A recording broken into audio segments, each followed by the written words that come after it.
Good evening, everybody. We're so excited to have you here with us tonight. We are into the middle, actually, of November, and we're so excited to share this next episode of the Elijah Sisters podcast with you. We're hoping you're enjoying this show. We're hoping you're enjoying this week and actually with us. And so we're going to get right into the episode. How is everybody doing tonight? Chantilly, Angelique, are you doing great? Are you doing wonderful? Yeah, sure. Okay. Well, and at least make it your faith confession, you know. I was trying to wake up from that rainy weather nap. All right, we are just on the tail end of Hurricane Nicole, Angelique and I, in our area, and it is still raining here. So I am going to start the show with a disclaimer. We are believing that we will make it through the entire episode, through the entire show tonight. I have been binge watching a lot of TV, so I'm thinking episodic. But I have had some outages tonight. And so we're just going to pray that we just hold on for the rest of the show. But if we lose power, or if you lose us tonight, that is because, unfortunately, we are still in the tail end of a hurricane here in the southeast. So we pray that you understand. Chantilly, however, is enjoying wonderful weather. She normally is the one with wonderful weathers, but has technical issues. Yes. There's a trade-off. Because she just had to have something happen, so she decided she would have it here that time. So let's get into the news. Some things happening in the news. Well, speaking of Chantilly, let's go ahead and just start off by saying happy birthday, belated birthday to Chantilly. Her birthday was Sunday, and Chantilly joined the fabulous 40 Club this week. Happy birthday, Chantilly. Happy birthday, Shawty. Yay. How do you feel, Chantilly? Do you feel fabulous in 40? Yeah, I feel like it was the age I was always supposed to have been. Really? I think I was always trying to hear. It's something about 40 that I felt very settled. Like, all right, this is it. I shifted gears, and that was also when I was like, I ain't gonna take all this. I don't know what people either. I got real feisty at 40. So we pray that this is the best year of your life, that you enjoyed this year, that you just receive all the bountiful blessings of God, and preferably that we see you this year, that we get to have a cup of coffee or a cupcake or something this year, and looking at eyeballs, bottle of water or something. And enjoy some time together as sisters. So we're going to get into some things in the news. So today, I saw that the comedian Gallagher died today at the age of 76. Are you familiar with Gallagher? Yeah. Or am I just old enough to remember Gallagher? The precursor to Carrot Top. Right. He was the one that was put sledgehammer with the watermelons and the different. He did different things, but the watermelons is what really people remember. And he was that comedian that I remember when I was younger. That was so mesmerizing to me. I didn't even get all that it was about. I just thought that was so freaking cool. Really. So I know that he had a series of strokes earlier this year. So he had health problems, and so he succumbed to those problems, and he passed away today. But he had a really good career in his lifetime. He had a really good Gallagher. Shot to fame in 1980 with his particular comedy special, and he make that sludge-o-matic. So like you say, he was a precursor to Carrot Top creating and making really wild and crazy gadgets.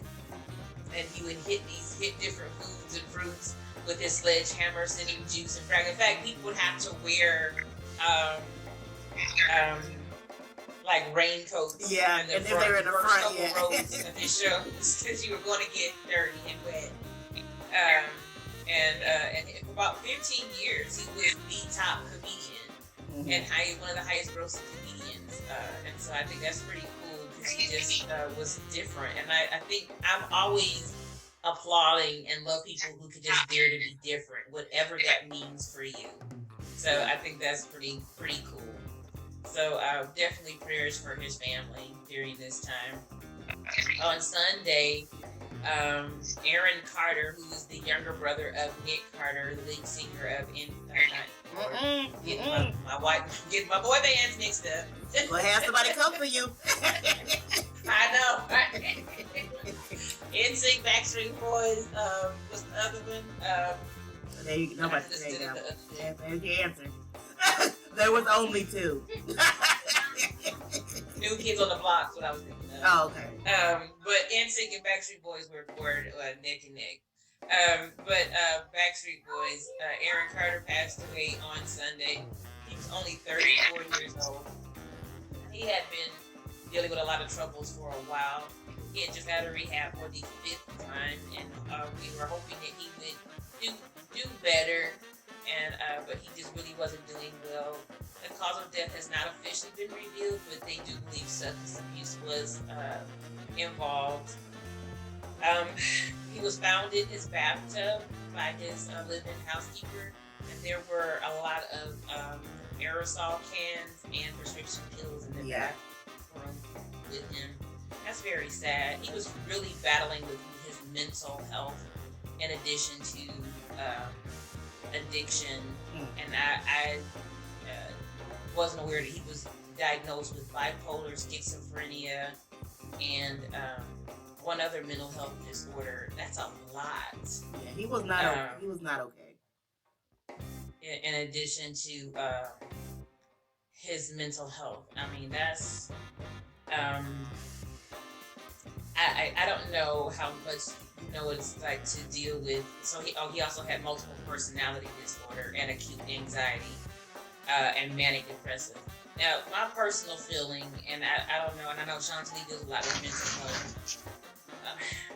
My personal feeling, and then we'll move on. I don't want to get too deep into that. My personal feeling is sometimes I think doctors can over-label and over-prescribe and over-diagnose. That's a lot. Honestly, that's a lot of the exact same diagnosis.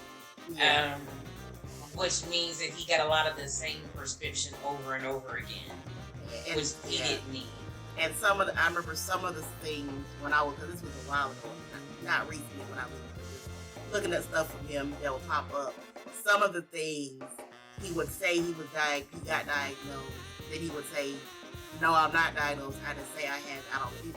So it's like even with that, it's like it's like someone you don't know. It's not a definite. So he may have been WebMDing himself, or diagnosed with something else. But that really it's a lot going on with him because he lied a lot, like provable.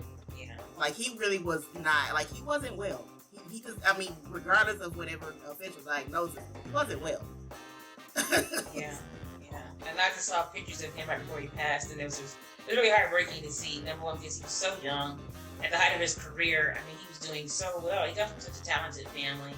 So we definitely want to pray for the remaining members of his family, because their sister died 10 years ago from drug overdose as well. At one point, all 4 siblings were heavily addicted to drugs and alcohol. And so, when something is affecting an entire family, that's just a matter of prayer. And so, just pray for them. So, moving on, and lighter, more cheery news. Please be lighter. Please, let's lighten it. Light it up. Like the Lizzo is going to receive the People's Champion Award at the 2002 People's Choice Awards in December. Woo! Go ahead, Lizzo.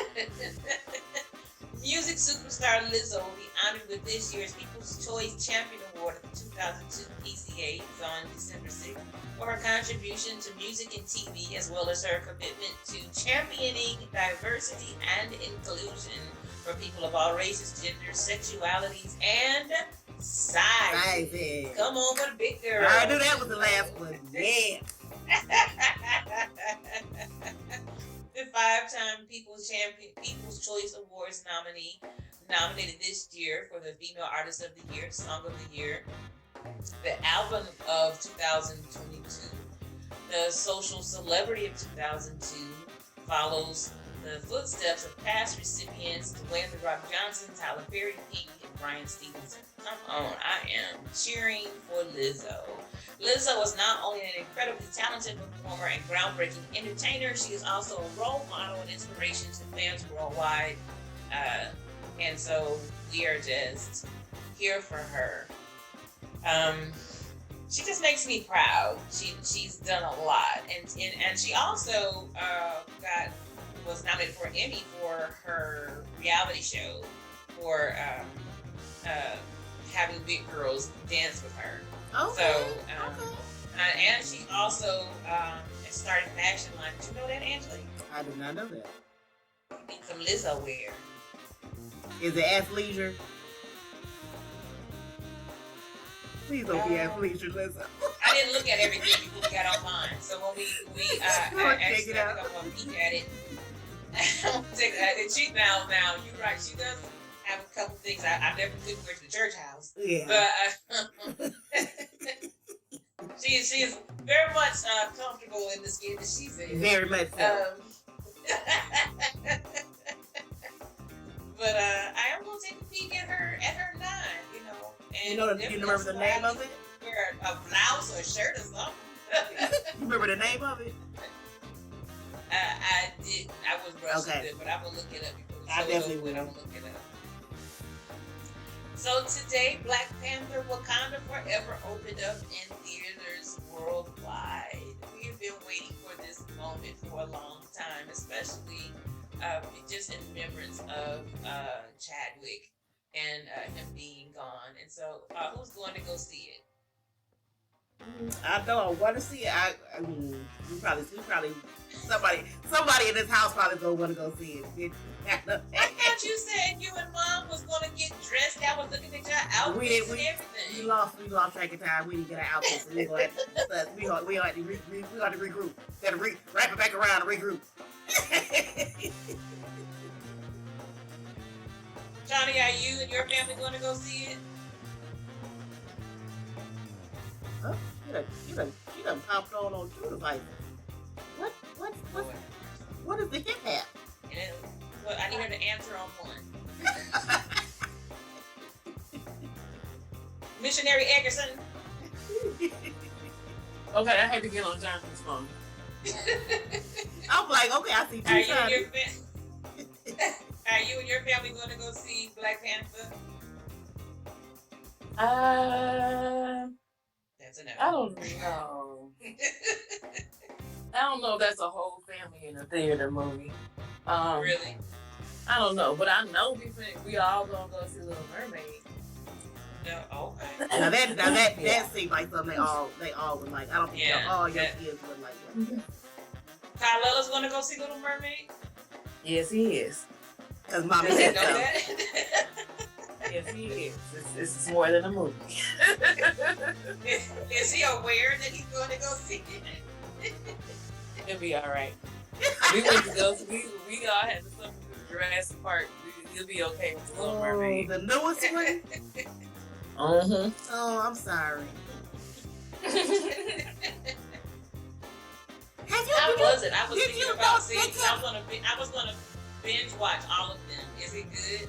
You get less dinosaurs as the movies go on. I'm like, why are you giving me less dinosaurs?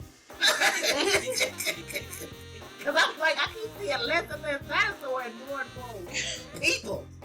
That's here's my thought, just from a reality standpoint, and I know it doesn't make sense because at the end of the day, this is all fiction, right? But at this point, this is what, the fifth or sixth movie.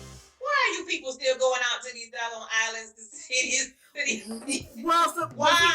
That's the thing. The last you movie, know this stuff is not going to work. The last movie, that's the thing. The last movie, this last one, they're not on the island. They're loose in the world, but you never see them.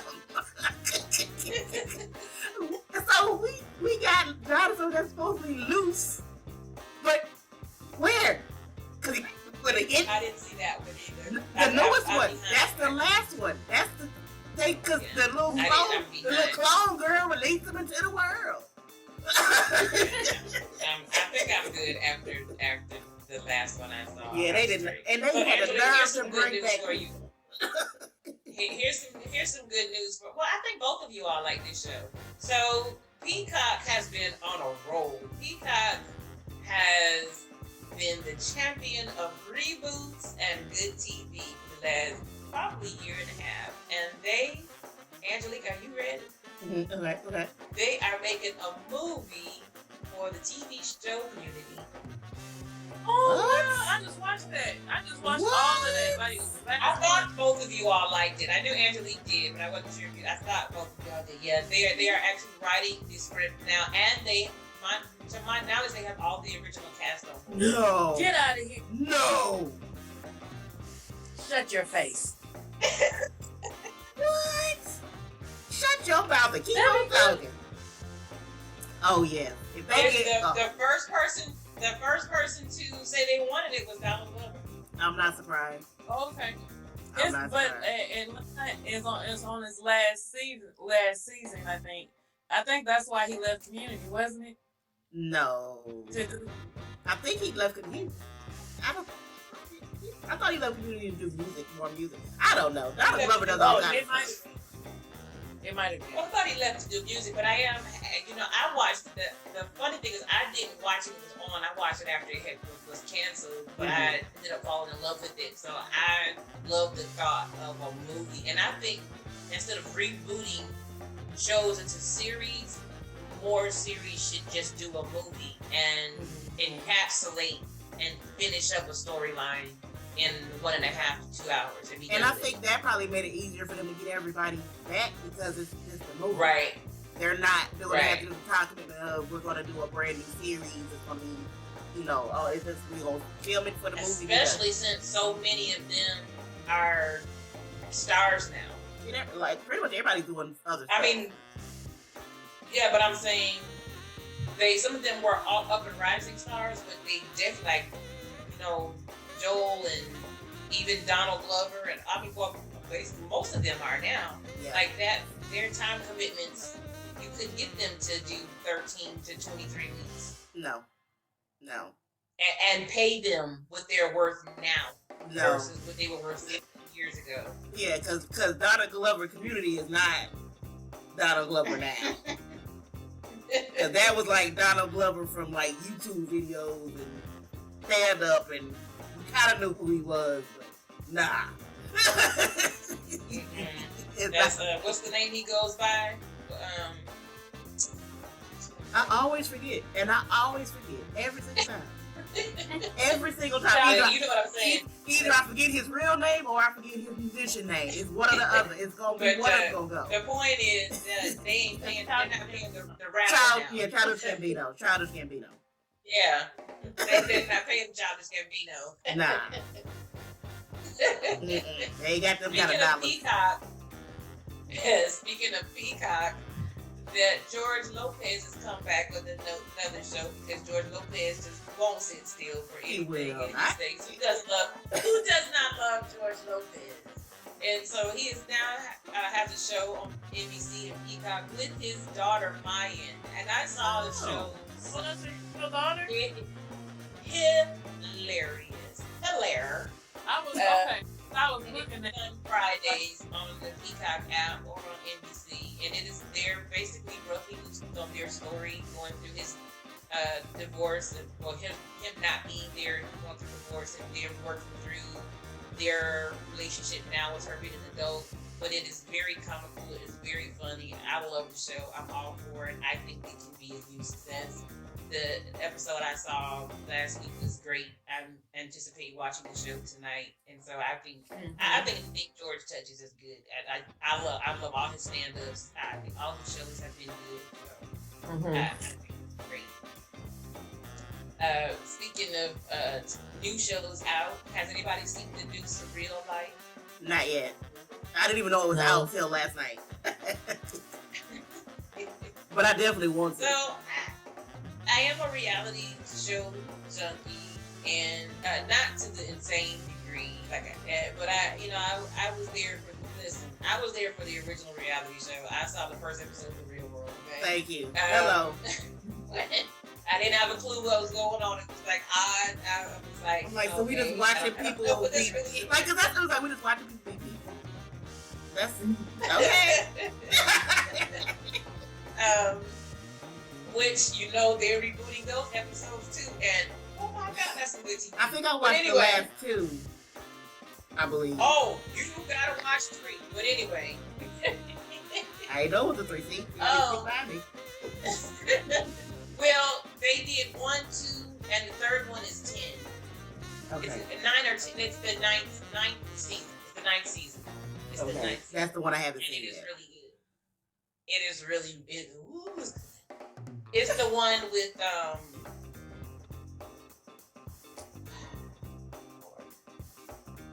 I know you're talking about. The black guy that was singing all the time that didn't participate because he's with the white girls all the time. And but he's so different, so different, and it's just you'll love it. It's really good. It had the remember the gay guy that had the boyfriend that was in the military that they could never show him on camera. I remember that. I remember that. Because I think I had to take a break when after I watched 2 it because of old girl. When I was like, I need a break. When I watched the reboot and they were talking about his story, and I thought, you forget how times and history changes. Mm-hmm. Like, I'm old enough to remember a time in the military, which honestly wasn't that long ago. No. When don't ask, don't tell. When a soldier couldn't tell his story, and you couldn't ask him. No. And like he couldn't say his name. He never showed a picture. He barely talked about him at all. Just because nobody could even guess and figure out who he could have been. Like, it was such like a major deal. Like, nobody can know who he is. Nobody can ever know who he is. I was like, this is what? Because they were like, people were like, what is like? So like, some people were like, they didn't know why. And he was like, if somebody were to find out, he will be kicked out. His career is over. Right. And I was like, that was so amazing. Huge storyline. And that's just not a reality at all. But anyway, it's really good. So, and we're going to talk about season 2 because David just disappointed me so much. Season 2 was exhausting. Like I'm talking about. It was exhausting both times. Both times. I was so tired at the end. I was like, everybody go away. But anyway, the Surreal Life. So I remember the first season of Surreal Life with Flav and anyway. But I will tell you, because the Surreal Life I didn't get. Like, I watched it. It was what it was. Yeah, I never got into it. To me, Surreal Life was Big Brother insane. Yeah. And so, but this group of people, which is Dennis Rodman, Frankie Muniz, Tamar Braxton, Tim Cole, Stormy Daniels, which I was kind of on the fence about, but she's actually doing pretty good. August Alsina. Manny MUA. Again. And CJ Perry, she's she just got released from WWE, but she's a wrestler. And so they are being so vulnerable with their lives, with their stories coming in. They're not being, what I realized 22 years ago was other people came in so pretentious and obnoxious and as superstars, and where they eventually got somewhere, it was always about having to get to filling back layers. And these people just come in now and they're just Like, look, I was tell my story. I'm trying to get some healing. I need some friends. I just need, and so it's been a beautiful thing. Tamar has made me so very proud. Danny MUA, I mean, I'm just like, he's a mom and I am her. I just want to hug him so bad. He's so sweet. I'm determined to meet him. I really am. In some type of way. But Frankie Muniz, even, he's just so genuine in who he is. I didn't realize how old he was. I'm still trying to figure out how does he look both exactly the same and older.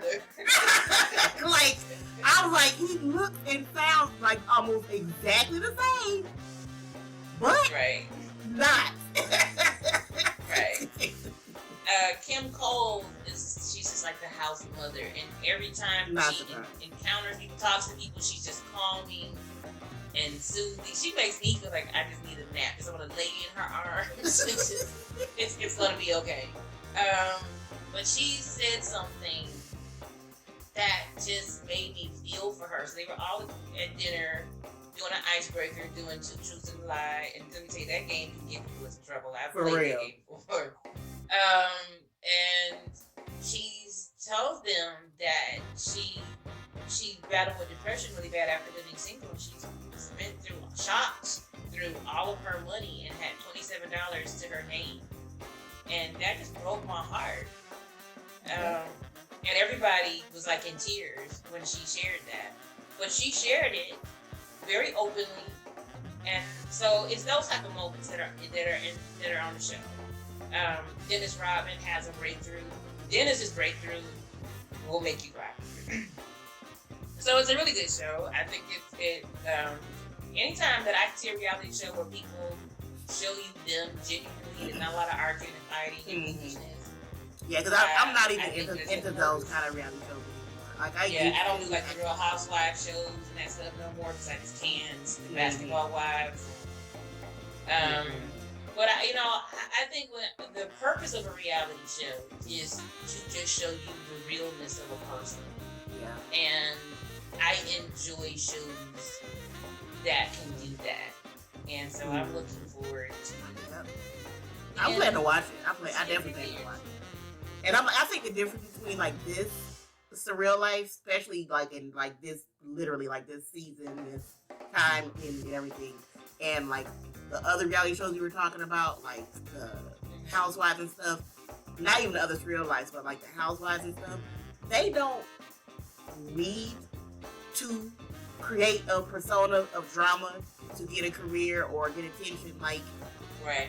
You pretty much everybody knows or has heard of pretty much everybody on there. Like, right. It's like, I think the only person somebody might not know is like the wrestler and Ben anyway. Yeah, CJ Perry. Yeah. But like, they're like, well, even them, like, it's gonna be people that know them and know who they like. They don't have to create like drama so they can have a career here and a persona. Like, we already know who they are. They're already good. So they can just be and do whatever they want to do. So that's what I'm like. I'm definitely interested in seeing it because I can't imagine some of those people doing drama. They like, we still got careers. We're trying to mess up no money for this. But I'm definitely going to watch it. I'm definitely going to watch it. Yeah. So it definitely has to come. So speaking of TV, I'm gonna ask you all this one question, and then we're gonna shift a little bit. So I saw this question on BET Plus Twitter feed, and I loved it. So I answered it with a lot of other Twitterites. The what? and a discussion went on and on. And so I want to ask you both this question. So, what was the first TV show where you saw yourself, that you remember seeing yourself as a Black person? Different World is the first thing that came to my mind.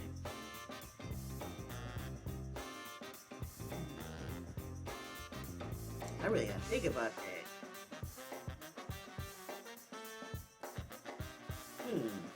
So for me, it was the Cosby Show. So I was born in '78. So when I was born, there was already Black images on TV, but there was something about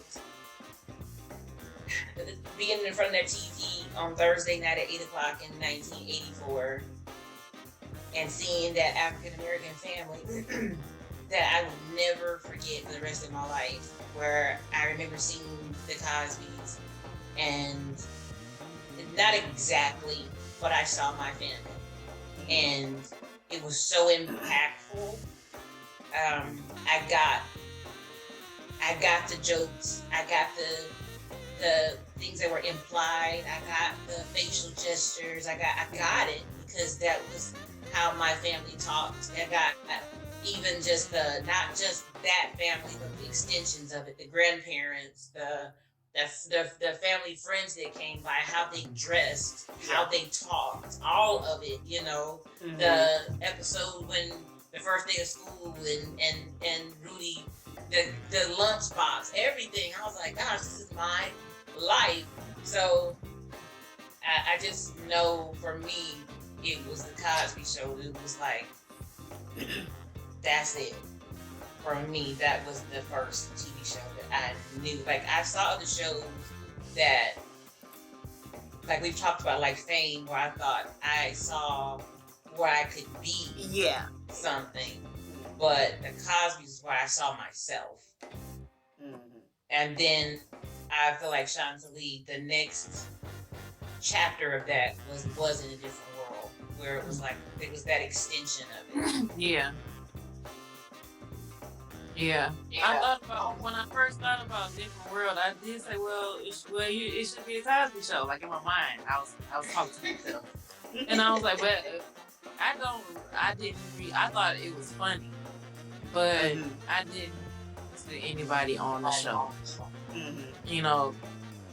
so I just thought it was funny, but I related to characters on. Am I echoing? Little. I related to characters on Different World, like Cree Summers. Not Whitney, but I related to more characters on Different World. And that's really the only. I think that's the only like Black TV show where I could see myself, because all the other shows that I like to watch was all adults. I would say that was honestly, I had to think about it, and I was like, mine actually was Fresh Prince of Bel-Air. Even though growing up, a lot of people kept on saying, "Oh, you look just like Rudy." Lies. I look nothing like him. I remember people said that. We had the same hair because we were both little Black girls with a bunch of hair. We did not look alike at all. But and I'm like, I never related to Rudy. Like, she was like the youngest in the family. That's not. That's just rude. But I think I related a lot to Ashley more because I kind of was her in a lot of ways. Like, I wasn't Black enough for a lot of people, and I had a lot of little white friends. And being around other Black people would be like, "Oh, you like this? Like you just I couldn't. I wouldn't say I couldn't relate to them. They couldn't relate to me because they just didn't. They thought I was putting on an act, and I know it was episodes where Ashley went through that. People thinking she was being something she wasn't, but that's just who she was. That's how she grew up. So that, I was like, as far as in my memory, I'm like, I related way more to Ashley than I ever did to Rudy. Maybe when she got older, but definitely not when I first was watching it. Because I was about as young as her when I was watching it anyways. Right. So I think that would be the one that I was just like, I can relate more to that. I believe. Yeah. It's your truth.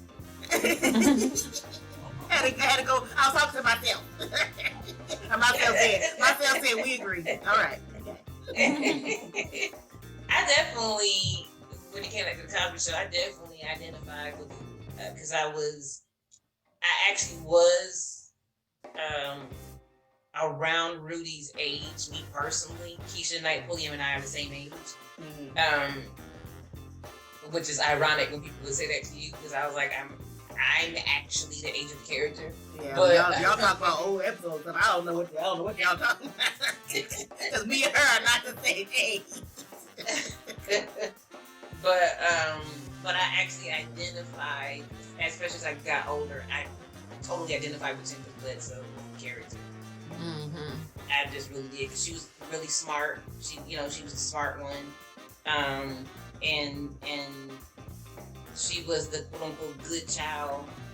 Yeah. But she was she started getting in trouble, and so it was trying to fit in and not be the good right. One. And you got to get your tail busted open. Exactly. And you get in trouble. You the one that. But I didn't drink. Now she got the episode when she got drunk, and I wasn't tempted to drink with the boys and all that stuff. And gosh, that was me, And even to this day, the episode when she snuck out with Jeremy and they moved that couch. Oh my God! In front of that door. And the way Claire goes off on that one, and the sneaking off with the wretched. Oh my God! And I remember I saw that episode. I cried watching both of those, and it's not exactly. And I'm trying to say this in a way that people don't see my mother the wrong way, but I will say this: I am a mother. And when your child pushes you over the edge, when you know you've raised your child right, you will lose your mind. Yeah. Because it's just like, what? Because you're just asking, what is wrong with you? Because you know what you put in them. And you must be crazy. That's what it is. You're just crazy. You lost your mind. And I'm going to have to beat you back senseless. Back to your senses is what it is. Exactly. And so those two episodes, with those interactions with Vanessa and Claire, they to this day make me cry because I was there, and I pushed my parents to those points, and I know what that feels like when, and you just didn't have to. Yeah. You just, I never did something no stupid as sneaking off to another whole other state. I don't know what that was a fool. I know I watched the episode with Jeremy when I was like an adult, and I was just like, oh my God. Like, I was like, she is just on my last. Like, I was like, Vanessa, stop. Jeremy, are you okay? Like, girl, stop. She was just doing something. Like, watch that as a kid and watch it as an adult is like two totally different things. Right.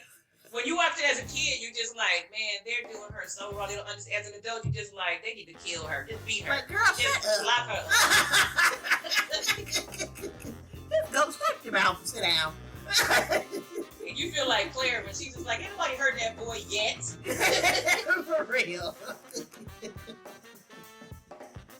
Yeah. So those episodes, there's a couple episodes with the Cosby Show I really identified with, like I really got with those. The writing on that show was very real. Yeah. And just true to form in a lot of ways, So, but those are the two that are just hard to watch because it was just like, man, I know what that level of rebellion feels like, but now the parent, I know what that level of pain, because that's pain. That's how can you betray us this way when we've been nothing but good to you? Yeah, I can definitely see that. So, but I think though, if I could say another show where I saw myself kind of, but maybe not. Because when I see it, then I'm like, yeah, but would be Family Matters, but just, but then I'm, no. Yeah, not really. I like Family Matters. Because when I think about Laura, I was like, no, because honestly, I hated her character. Yeah. Like I liked her less and less as a showman, to be honest. Here's what I will say I have thought about. I saw my parents in Carl and I forgot her name. I was about to call her not her name. I was going to call her my aunt's name because she said Carl. That's not her name. Anyway, in the couple, because I feel like they had such a genuine relationship. Mm-hmm. But so there's a couple different shows, and honestly, where I've seen the black couple and I saw my parents, which is the Huxtables, them. I honestly didn't see it with the Fresh Prince of Bel-Air couple because they just still was too much for me. That's nowhere near my head. You know who had a good relationship?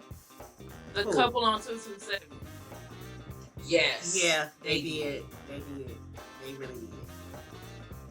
You almost forget about them and all the other silliness, but yeah. They really did. They really did. Yeah, and I've been binge watching 227 lately too. I don't know what they understood and they got each other very well and respected each other very well. Mm-hmm. I'm not a fan of when they write couples like every I was about to make two different shows. Everybody hates Chris and everybody loves Raymond. How they write couples like everybody loves Raymond. It's the couple I was talking about. Those are two very different shows. But if they start the same, so my brain was like mix them together. But I cannot that's why I stopped watching the show because I could not stand them. Like I couldn't stand Raymond, and I couldn't do it. I was like, I don't like her. I don't like him. I don't like how she always on his back. I don't like how he don't listen to her. But his mama boy, I was like, I can't. No, I can't. This is not funny. This is irritating. But have you noticed this? This is. I'm sorry if this offends our listeners. This is the honest truth. That's almost never black couples. They rarely write black couples like that. It's usually because other that's things. because it's the honest truth. That's almost never black couples. In general, no. It's really not. In general, it's not. Like, I mean, black couples have issues, but when you think about the people that you know, the families that you know, that's not the way that they really are. But we grew up around other races. That's common for other races. It is. It really is. And like I know, like the times when they've tried to write black couples like that, it doesn't work and it's never funny. It's like, this is uncomfortable.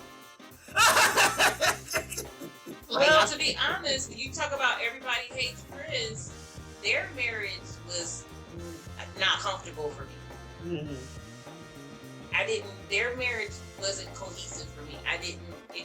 Number one, the whole, I don't have to take this, my husband work out 2 jobs, that whole mentality is too much for me. Like, because the average dude would be like, I need you to do something with yourself.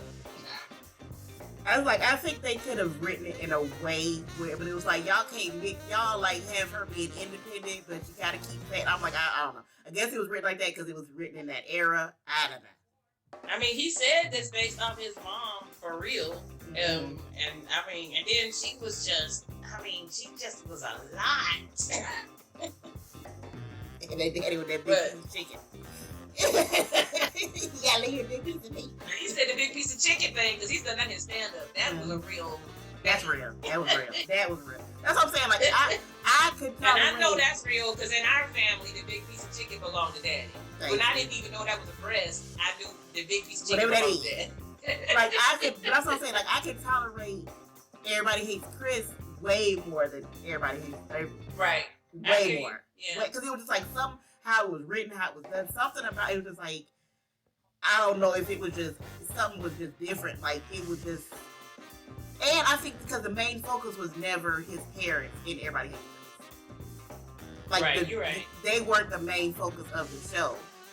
And Raymond and his wife were the main focus of the show. So every episode, and most of them 30 minutes is on them. And they were extension of his parents, whose marriage was a mess. Already too much. And then his brother, his old depressing brother, which he's hilarious, which I was like, they didn't even do enough with him because he's hilarious. And it's like he always trying to be more than Raven because his mom loved Raven and can't stand him for some reason. I'm like, I can't do this show. I can't. I never got the. I was like, I can't because this whole thing is getting on my nerves. Well, people must have loved it because it was on for some years. Oh, it lasted, but I wasn't. It wasn't because of me. You wasn't watching. Yeah, but those no. I would tell you who had a good marriage. Rock and his wife. Oh, they had a good marriage. They had a good marriage. After I said something about 227, that's what also popped in my mind. And she always used to calm him down, Rock. Really. Like you got to love your husband and married to the garbage man, and he kept bringing home them doggone hurts. Man, I remember her like that all the time. Rock. Yeah, I was married to somebody who was forever finding things and bringing it home, and I would be like, if you was bringing this trash in the house. So she was but like, it was like gold to for him. real. He was like, hurt today. No. Like not like if she was never weak, but they didn't write her to be like overbearing, and he was taking advantage of her and like putting her down constantly. Like it was like y'all did like that's how a real marriage is. They might have issues, but can you write up my pants we like each other? I love that they wrote them to have we're all grown. They had a very healthy sex life. Yeah. They were attracted to each other. They wanted each other. I think that's what's missing. Like if you're gonna write a show with a married couple, they need to act totally married. They're not just working and paying bills and raising kids. That's not the only thing that married people do. Well, they write a lot of couples like, yeah, they love each other, and they'll write that in the script where they say they'll love each other like by the end of the episode. But they write them like they don't like each other. Like, why would I want to watch a show about married people that act like they can't be in the same room with each other, or always want to be away from each other, or can't stand the kids, or like, wow, that's not fun. Like, and that's how they write a lot of married. Like that's how like I can't stand the kids, I can't stand my husband, I can't stand my wife, but we love each other. Okay, I guess.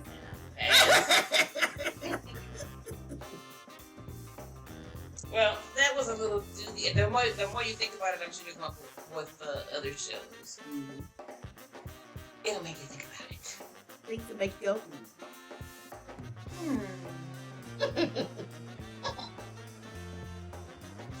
Well, this month is National Family Caregivers Month, and it is very important that we remember the people that take care of us if you have a chronic or terminal illness, and we want to make sure that we bring light to that. I am very open with my life and my story, and while I don't take ownership of it, I definitely am honest in sharing that I have been diagnosed with terminal illness, and I'm thankful for the people who are there for me, particularly my oldest son, who has been my caregiver for like 5 years. Yeah. And it is very important when people step in to give their life, their time, their money, their heart to take care of you. So Angelique is going to give us some more information and just some light on National Family Caregivers Month. Okay. So National Caregivers Month is exactly how it sounds, but it's to celebrate each November to like honor, recognize, appreciate your family caregivers. So it's not just like, nurses or CNAs or like your actual family members that are helping you and taking care of you across the whole country. It actually started in 1994 under President Clinton, who signed the first one in 1997. But it started in 94, but the President Clinton signed the first one in 1997. So it's been going for a long time. It's just picking up more steam now. People paying more attention to it. The main 4 things that it raises awareness for is to raise awareness of family givers issues like, family burnout, stress, the emotions they might be going through helping a family member. Celebrate the efforts of the family caregiver. Educate family caregivers about self-identification and increase and support for family caregivers. Which is always a good thing. You always want to make sure the people that are helping you also have help. They have different themes every year. This year is Caregiving Happens. So that hashtag is what's used for the rest of this month till November 30th. If you're going to show appreciation, share a picture, share a post, talk about it, you would add that hashtag of hashtag Caregiving Happens. That's the one, and I think I'm going to try to remember this time to add all this stuff to our social media so you all can go back and look at it. They have a whole page. I'm going to make sure I link that because there's a lot of different things. Agencies, organizations, chat, so other caregivers, family caregivers can speak to other people that are in their same position. Because it's always good to be able to talk to somebody that really understands what you're doing and everything that goes with that. How to cope with different conditions, your different toolbox help. There's all kinds of different tools to help those people, which I think is amazing. They have a top 10 tips for caregivers, which is a cute little thing that I'm going to make sure I share. Just a cute little top tip. So the top 10 tips for family caregivers are to seek support from other caregivers. Take care of your own health so that you can keep staying strong enough to take care of the person that you're helping in your family member in your home. Accept offers of help. I know a lot of people that are like, I got it, till they're sick themselves and fill out somewhere. So accept offers of help because you can't really be a caregiver if now you need care for somebody. So that's good. Learn how to communicate effectively with doctors. So sometimes, depending on who you're helping, they might not be able to speak for themselves, or they might just have a situation where they might need extra help communicating. So you want to make sure if you need to say anything to one of their doctors, you know how to say what you need to say and make sure they understand exactly what's going on. You don't want to generalize. They're asking a specific question. You want to make sure you can answer everything to get your family with the help they need necessary. Caregiving is hard work. So take respite breaks off. Don't be like, I get 24 hours a day, 7 days a week. You want to make sure you're taking care of yourself so you can take care of your family. Watch out for signs of depression. That is a big one. A lot of people ignore that. They're just like, oh, I'm just tired. Oh, I'm just feeling kind of down today. Oh, but you want to make sure you're taking care of your mental health as well. Be open to new technologies. Don't just be stuck in we're doing the same thing. If anything comes out that you feel like this can probably help me and help the person I'm helping, check it out, look into it. It might be good, it might help you out. Organize medical information. Depending on who you're helping, you might need to be in charge of everything. So you want to make sure any medical documents, any medications, any paperwork, contracts, living wills, anything is organized that you can get to it. Even DNR, like you want to make sure everything you can get to it right then. You don't want to be like, I had put it somewhere. Like no, I had it yesterday. Like you want to make sure you have everything filed, organized. If you have to make a call, when you Medicaid for insurance forms, you want to make sure everything is organized and up to date, so you can easily find it and have everything speedily done as necessary. Make sure all legal documents are in order. Don't think they are, know they are. So if you're not sure, make sure all that is taken care of in here. And the last but not least, give yourself credit for doing the best you can in one of the toughest jobs there is. So those are 10 tips for family caregivers. I'm going to definitely share this list because I do know some other people that are family caregivers. So just, look at the tips, look at the tools they have, and just the main thing is take care of yourself so you can take care of them. Awesome. That's very important. I love those tips. I'll be looking forward to having those on the site.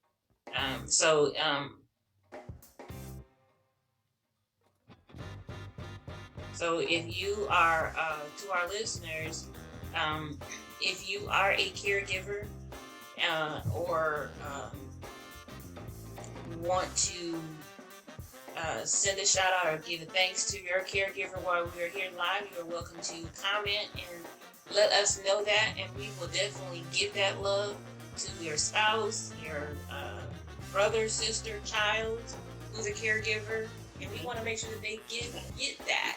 Because people need your 2 words, and that is thank you. Or if you just want to share a story, because who doesn't want to always do that sometimes? You're welcome to do that. And for those who will be listening to our recorded show, you're welcome to email us with your comments or your shout out or message that you want to have read to the Real Elijah Sisters TV show at gmail.com, and we will be sure to read that on our next episode, our next podcast. And you could even comment in our comments on YouTube or all of our links, how to contact us in that too. So however you can get it to us. Find us. Right. Look for us. We there.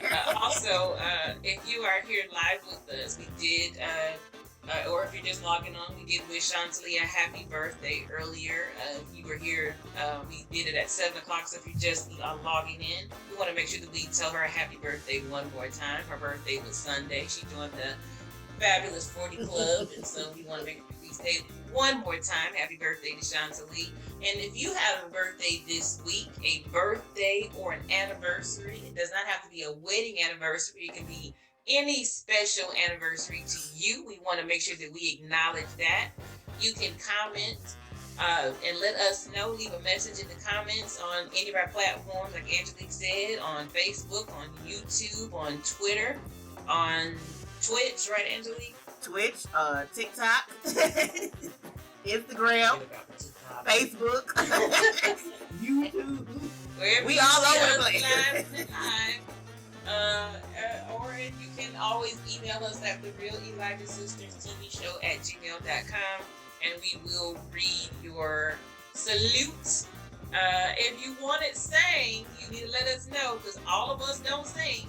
No. So you need to if you're requesting a song, you need to specially ask for that so that we can select the singer. All right, so, or if you have a special shout out that you want to give, whatever that is, if it's just to say that I just wanted to send a special shout out to the one that I love, well, we will be your, what's the show that used to come on? We'll be your midnight love for the current outfit. Right. No. So the Quiet Storm, that's what I was thinking. Not the Quiet Storm. All right. I was all in the Quiet Storm. All right. I'll be sure it's not Keith Sweat. I didn't care for him. I just don't like his voice.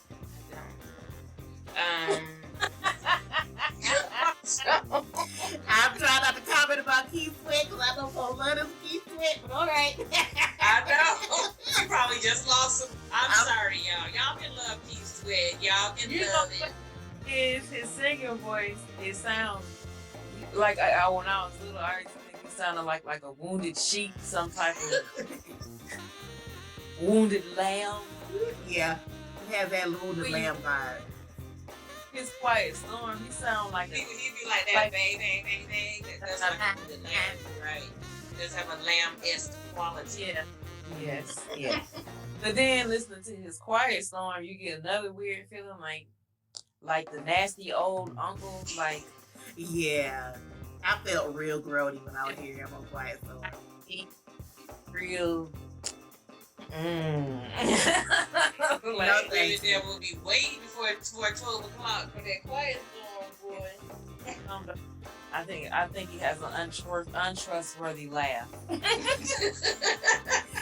It was just so sultry. I was like, I'm so uncomfortable. It was just so extra, like, You know what would be bad, and then I'm gonna get to Chantilly. I hate to segue into Chantilly's section on role models after talking about Key Sweat. You know what would be so bad? It would be horrible to be on a date with that playing in the car. Because I was like, I just feel like this man is expecting something with Key Sweat talking. Really? And no. It feels nasty. Whatever you're expecting is not going to happen. Whatever you're expecting is not going to occur. Not with Key Sweat. I feel like it's such a disgusting prerequisite. No, you ain't trying to hold hands and cuddle. I just feel like, can we turn to the gospel section, please? Just real quick. Like 10-15 minutes. Real quick. Just some good old quartet music. But I'm like, because he was always like, even the women that would call in, I'd be like, why is he so extra sultry? Why is he so extra with it? Like, it was so, it was so much. Like, why you gotta do the most with these? Yeah, baby. No, he would be so he would just be saying, I'm driving home from work. And he would just be like, yeah. Where you driving to, baby? Where you driving to, baby? Home! With my Burger King in the seat, because I just got off late. It's midnight. I'm calling you, it's late. Like, it was a lie. It was like he always would ask, and it would be like, what are you doing? And then he would do that. No. Stop it. Cut us off. Al would have a sexy voice, but Keith did the most. He did the most. Anyway, speaking of Al, thankfully he's recovering from almost dying. Your segues need help tonight. Your segues need help tonight. I can get us out of Keith. Anyway. Jesus.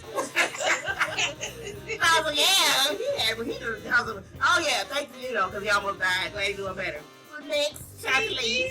What? You didn't Google it. Your segue. I need you to. That should have been earlier. Go ahead. This month is national. We shouldn't even been on the quiet storm anyway. Okay. This month is also National Inspirational Role Models Month. Go ahead.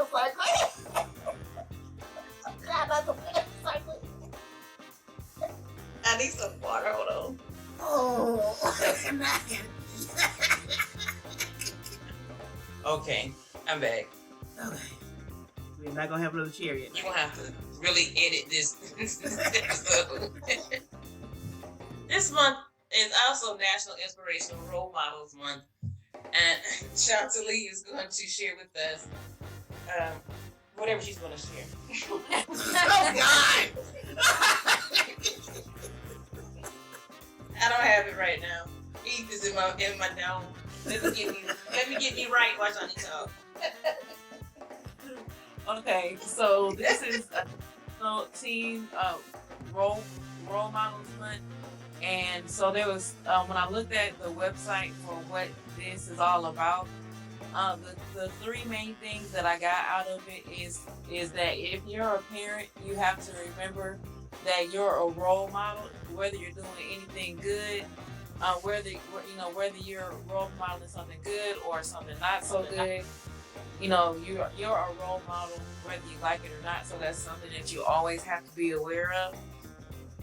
The second thing that I got was make sure that you thank your role models. A lot of times we don't give people their roses while they're here, or we might just assume that they know things that they don't know. So you never know how much it can help someone to know that they were your role model. So make sure you thank them. And the last thing is to make sure that you're being a role model. That was the third thing that I got from it. So that being said, who are your role models and why? This question is to the sisters and to the people who are in this live with us in the chat, and also to the people who might be listening back on the replay. Who are your role models and why? Well, mom is my role model for sure.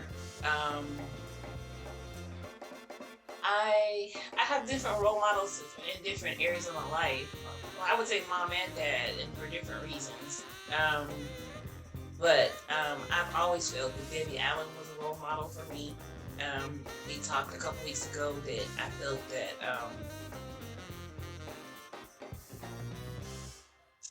Alvin Ailey was a role model. I could see his face. I couldn't grasp his name.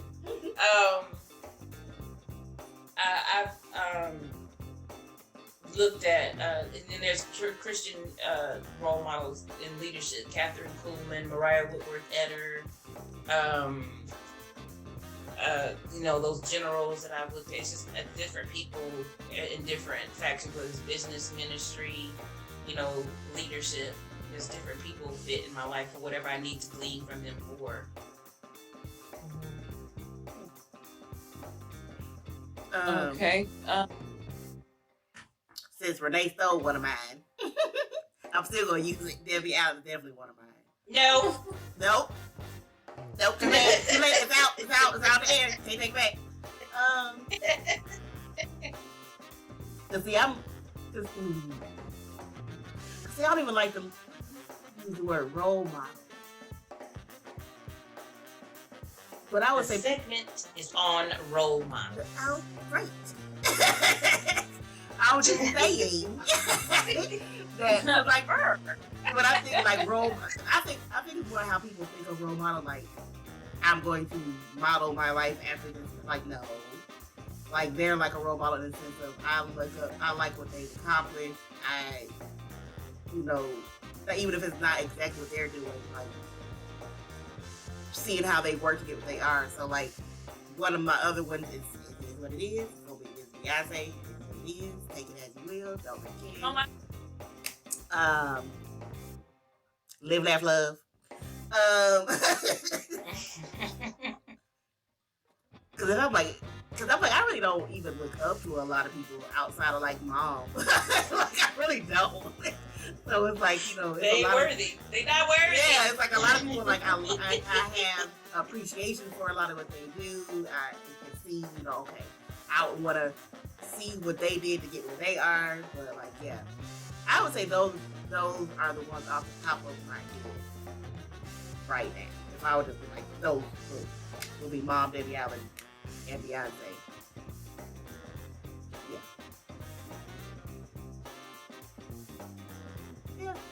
Okay. Mine would be, I have listed them.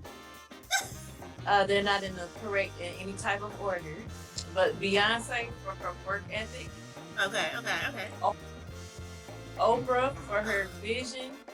Oh, and I didn't think about Oprah. I'm gonna have to take Oprah. Thank you. Wow. She shared. Being authentic, following her, her spiritual path or whatever, allowing us, go along with her on her journey and then making moves that are in alignment with where she wants to go, So also Otis from the Temptations, do not laugh at me. Because I know how you felt about Otis for a long time.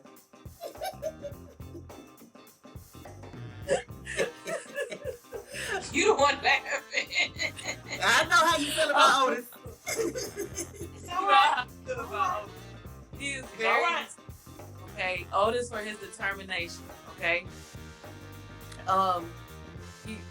Deacon Cheryl for her work-life balance, and my parents for patience, forgiveness, prayer, and faith. Oh, it's so precious. Amazing. And I feel hers is so great because she had time because she knew what her topic was. She had time to sit there and write notes and fix stuff out. I'm gonna borrow. On the phone for a whole hour Oprah. before this. You could have keyed us. You could have clued us in. Really? That's all right. I'm gonna borrow Oprah and I'm gonna borrow what you said about Mom and Dad. I'm gonna take those. Yeah. I'm gonna get those. I'm gonna get those up. I'm gonna get us a coffee.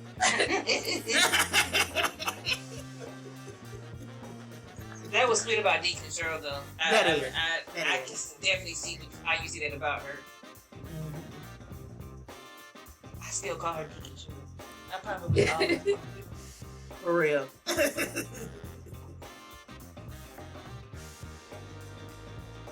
Okay, the other questions that we have for this are,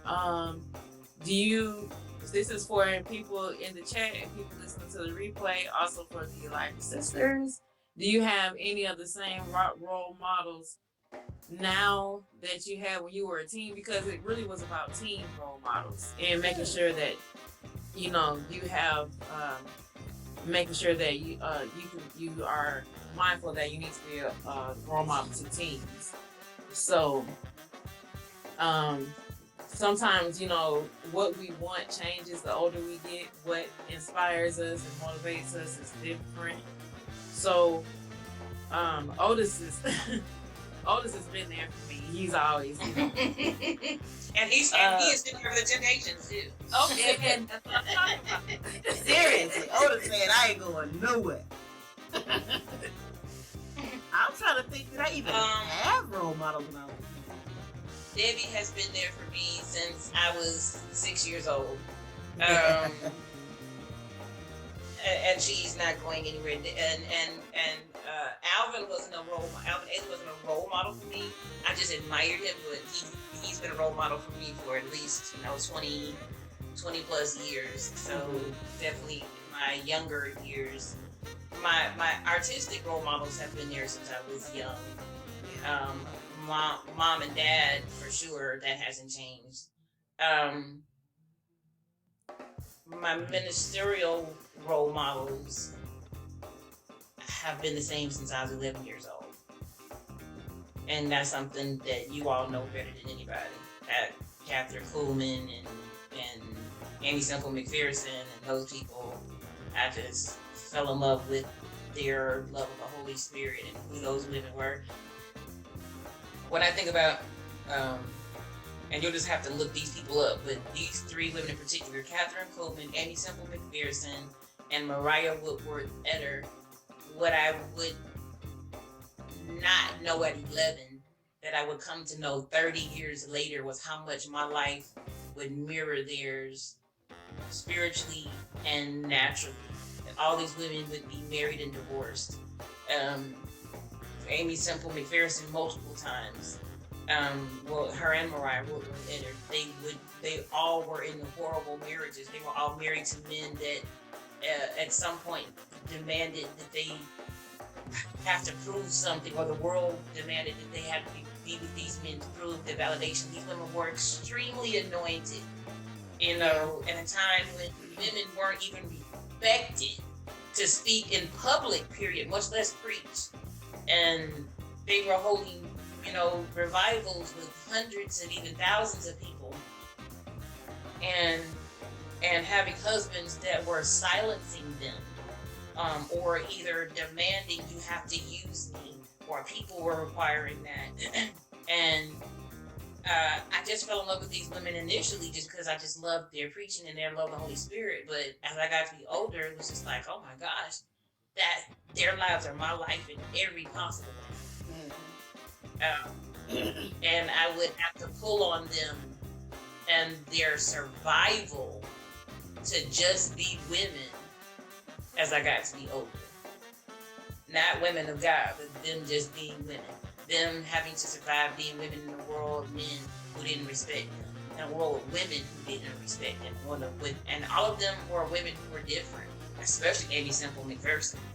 And women who just was just like, well, I'm just going to be who I am. And you're going to have to deal with it. And God knows that's my personality. But I didn't get that when I was younger. But I didn't realize it was the Holy Spirit just drawing me to them. So they're more my role. They were my role models then, but they're even more so my role models now.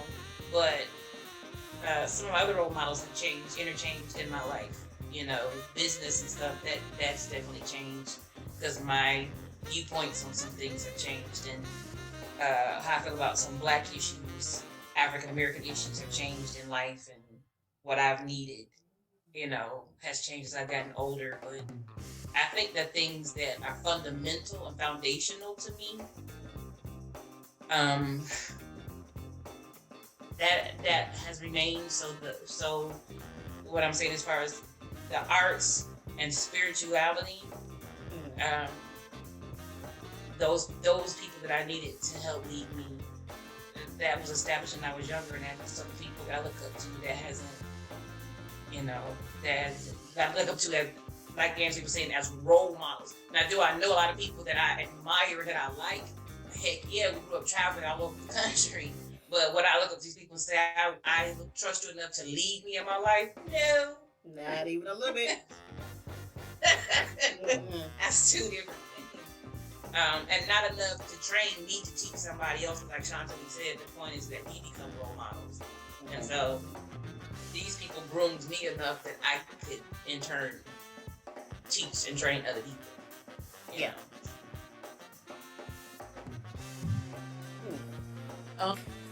I can't see any other questions. But yeah, that's what I have for that. Okay. Are yours still the same, Angelique? I don't even know if I was even thinking like that, like, outside of like mom and dad. It's like I know I liked Debbie Allen when I was a teenager. I like remember being introduced to Alvin Ailey when I was a teenager. I can't even say like I was even thinking in that context, and it could have been there, but I didn't look at it as that. So I would probably say in general no, because I know at least two of them were always there. Beyonce, I never even looked at her like that until she became Beyonce. Right. Like on her own. I didn't really see her like that when she was still a Destiny's Child. But like when she became the icon that she is now, it's like, oh, okay. But yeah, I would say at least two of the main ones that I know are always there. I would say they probably were the same. So have yours changed, Chantilly? No, they've been the same. I'm trying to think, was there somebody when I was younger before these people? And no, the only thing, just like Angie, Oprah and Beyonce came later when I started my own business, thinking about them as role models. But everybody else, Otis, since I was a teenager. And Deacon Cheryl, mom and dad, Otis since I was a teenager, Oprah and Beyonce, more like in my 20s. Mm-hmm. Yeah. I can that's kind of where I am. It's like it kind of added more people the older I got, and I was in a different place in my life.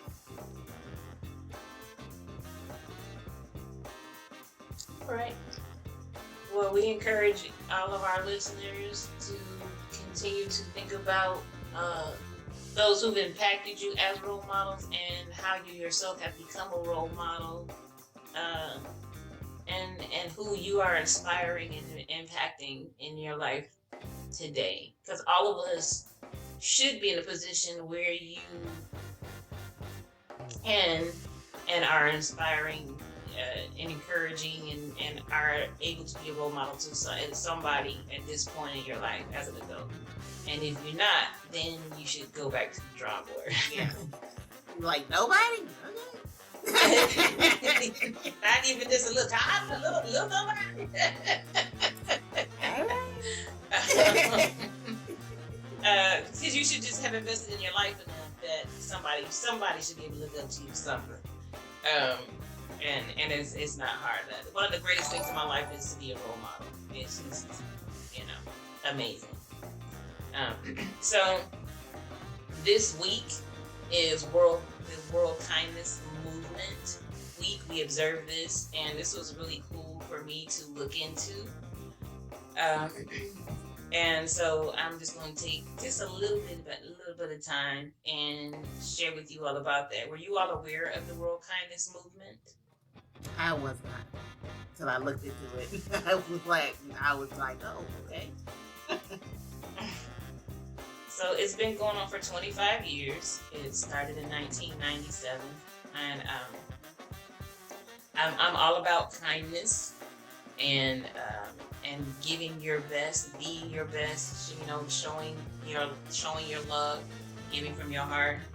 So the World Kindness Movement is an international movement with no political or religious affiliations, and I think that's very important because sometimes we get very caught up into our sex, and that's SECT, or our cliques. I'll say something I didn't say. Or our cliques, or our groups, or other things that drive us, and it takes. You don't need to be affiliated with anything or anyone to be kind. And so this has no political or religious affiliations. The formation of the movement crystallized at a conference in Tokyo in '97 when Japan brought together like-minded kindness organizations from around the world. I would have loved to have been there. I think that was just beautiful. I would have loved to have known how many other like-minded kindness organizations just were there.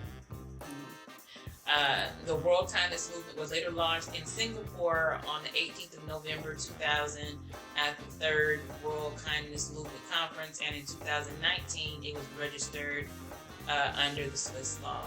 So here's some milestones that it's reached to date. So I told you that it started in 1997. In 1998, the launch of the World Kindness Day.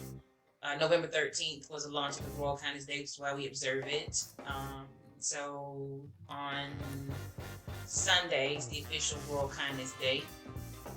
So on Sunday, we encourage you to be kind to somebody. Just one person.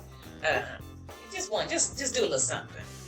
I hope that you do it beyond Sunday, but at least make a point to do it Sunday. So in 2008 in Italy, Parma, Italy, chaired the second International Council meeting. In 2010 in Sydney, Australia, hosted the 6th General Assembly.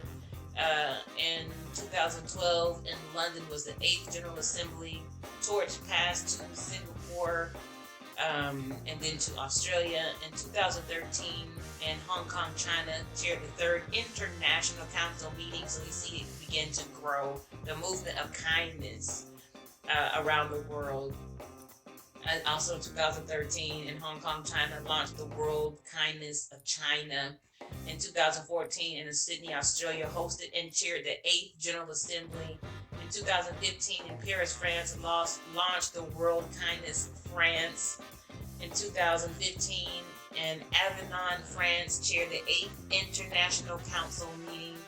In 2016 in Malaysia, hosted and chaired the 20th International Council meeting. In Seoul, Korea in 2017 was the 9th General Assembly 20th anniversary. In 2018 was the launch of World Kindness USA.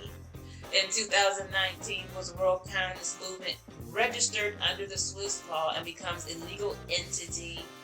And in 2019, listen to this, in Salisbury, Maryland, the present city with official listing as a World Kindness City. I must go visit. Really? And they better be nice. If I get there, I don't find somebody nice.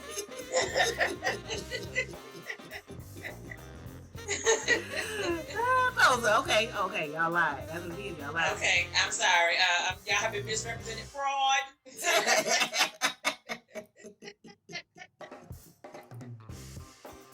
When we were in Fayetteville for Daddy's concert, and oh my gosh, Michael and I were having just so many issues happen with our hotel, and he just kept saying, "I thought we was in the South. What happened to Southern hospitality?" It's not everywhere. No, is not a given. That was just bothering him, and I was like, listen, okay, this your one little visit. I've been here 17 years, okay.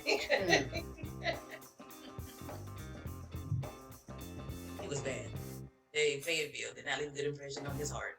Okay. Oh, the mission of the World the mission of the World Kindness Movement is to inspire individuals and connect nations to create a kinder world. The World Kindness Movement encourages and supports individuals, communities, cities, and nations to establish independent kindness organizations to join the World Kindness Movement to see a kinder world established in our lifetime. The objectives of the movement are to raise awareness of the World Kindness Movement, to share ideas and experiences of kindness programs in different countries, and to increase international membership and to provide opportunities for members to network and to collaborate amongst themselves. I want to join. I have to be a part of this thing right here. And so just a reminder that the World Kindness Day officially is Sunday or every November 13th. This year it will be on this Sunday. And one of the biggest things is to make a point to do something kind for someone, but because it is a movement, to do something not just for someone, but to do something impactful in your area, your neighborhood, your city. If you can't do something major, just, the least you can do is hug somebody, call somebody, text somebody, FaceTime somebody, video chat, but show kindness in your world and leave an impact. Can you do that? Just a little bit. Just a little something, somebody. So the Elijah sisters, are you accepting the challenge to be a part of the World Kindness Movement and do something kind on November 13th? On Sunday? Yeah, what date is that exactly? It's like, no, yeah, only on. Don't let me hear from you Sunday and see what happened Now, Saturday and Monday, I don't think. Right. Maybe I need to mark it in my calendar. I'm going to be all on Facebook talking about my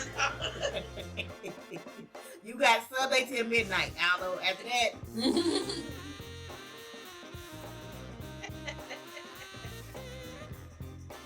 People be so passive aggressive on social media. Really? I'm being kind. No, you're not.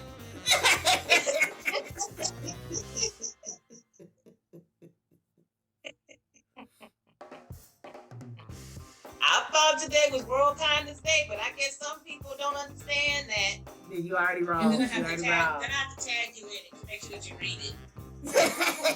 You really thought you doing it all wrong. Yeah, all wrong right now. All right, Angelique is going to share with us. This is also National Hunger and Homeless Awareness Week, the 12th to the 18th, and she's got some information for us for this coming week. Okay, so this is Hunger and Homelessness Awareness Week. It's going to be from November the 12th to November the 20th. I really like looking into more things about how to help homeless people outside of just like giving them a shelter, just how to really, what can you do to really help. And you can volunteer to host your own event. You can donate, because, if you don't want to host, you can't, you can always just donate, and you can educate. So those are the three things that you can do to help. Hunger and Homelessness Awareness Week is annual, and people come together across the country to draw attention to the problems of hunger and homelessness. And participating groups spend the week holding educational service, a series of educational service, fundraising, and advocacy events.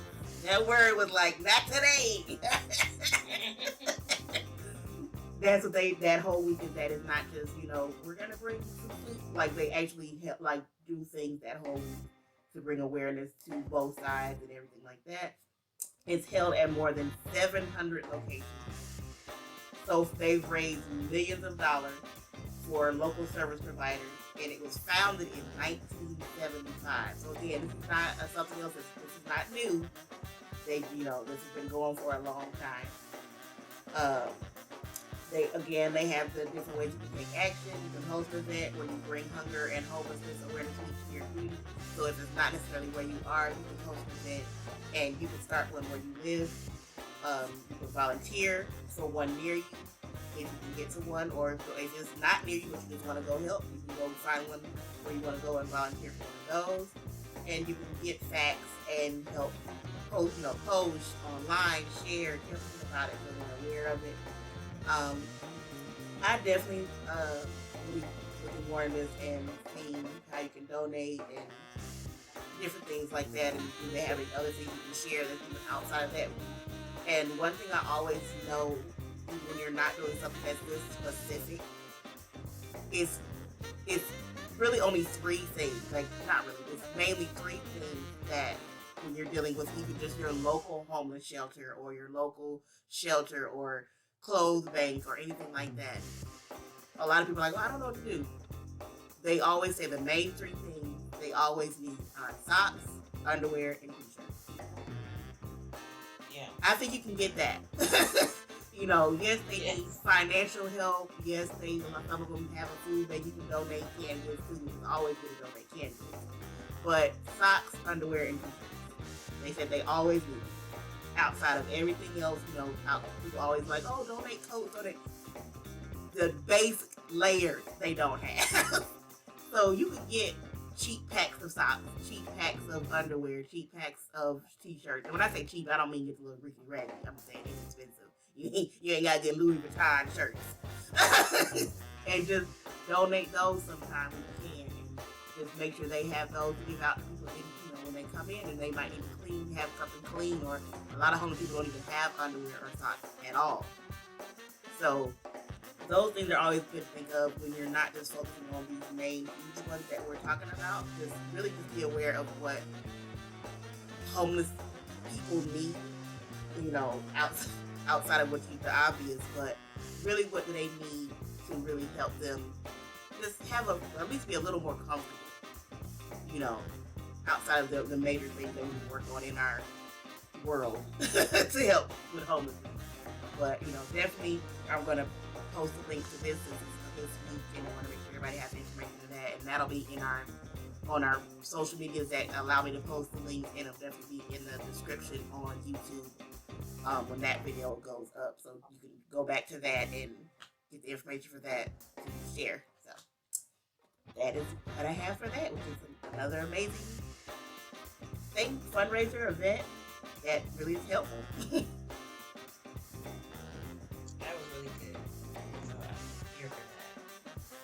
So November is also National Healthy Skin Month, and Chantilly is really into also astrology, and everything with our body is connected to the sun and the moon and different planets.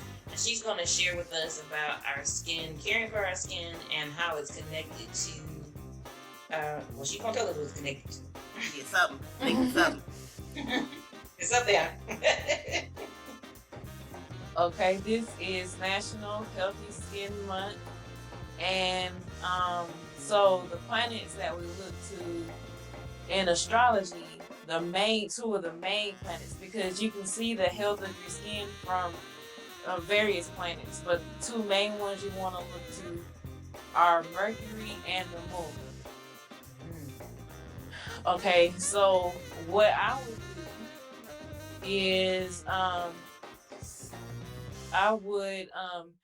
Mercury and the Moon represents skin. So for answers to your personal skin issues and for answers on how to heal them, look in your astrology chart. And you want to be looking for what sign the Moon and Mercury are in, and what house that they're in, for a basic understanding of, your general skin issues and also how you can heal them. Also, what's going on in the sky is Mercury and Venus. Venus is also a planet that you can look to for skin issues. It's just not one of the main ones. They're with the sun. And they're with the sun in the zodiac sign Libra, which represents balance. So make sure that let me go back. The moon represents your emotions. Mercury represents your mind. The moon also represents how your emotions affect the way that you think. So we want to make sure, for all those reasons, that we keep our mind and our emotions balanced, because stress is something that can affect your organs. It can affect your skin, you know. And also, if we're depressed, we don't want to take care of our skin, Yeah. you know. So you want to make sure that your emotional and mental health are really balanced, and that if you're a person who usually takes care of others, because Libra represents, other people, that you're taking care of yourself, taking care of, your self-care, and not putting your business, and that's also something that Libra represents, your business and relationships. Don't put other people and your business over your skincare routine and over your mental and emotional health. Wow. That's what I would say. And also, there might be, if I would, because Venus and Mercury are so close to the sun, we could experience a lot of skin irritations right now. Things that irritate your skin. So yeah, that's what I gotta say about that. It's really good. I like that. Can you write that down for us to put on the Facebook page? Yeah. Thank you, Kat. So this month is the month of November. I'm all about celebrating all the national holidays and stuff, and I'm actually an ambassador for that. That's why I keep up with all of it. But this month is also National Family Memories Month. And so in the last couple weeks, some of the people who've been following have been, the feedback I've got, they've enjoyed hearing some of our family stories. And so also just in honor of Chantilly's birthday, we're going to share some of our stories and memories of us growing up as sisters, and try not to go for an hour doing it. But once we start talking, once this train is at the station, it's gone. So we're going to start with some of our memories from us actually traveling. And I'm sure over the last 4 months, if you've been listening to us, you should be well proficient in knowing that we grew up traveling. My dad, before he was a pastor, was an evangelist, and so we grew up traveling for 13 years throughout the country and into Canada. My dad traveled into Canada and Mexico, but due to some legal constraints, we were not allowed to cross over into Mexico. No. So we were too young, and there were just a lot of other things. But we definitely experienced Canada, one of the most beautiful and clean countries you will ever experience. You don't litter in that country. And I have a lot of great memories of Canada, me personally. But we will start with some of our memories just from traveling, whether that's actual traveling. We were in, I know Chantilly already talks about the van. We actually were in 1, 2, 3 vans: the gray van, the yellow van, the blue van. Whether it's actually in the van, whether it's times of us just being in various hotels, people's homes, on the road, and just that, to me, those were some of our best memories. And I keep saying I want to write a book, if nothing else, just for my kids, because they just don't even know. Really. But the caregivers are the entertainer, they don't even know.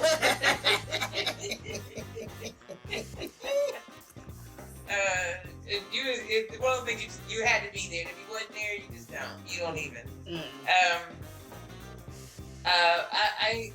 I'll just kind of start, and we can just kind of go around, as I know it's not just one memory. That was 13 years of my life.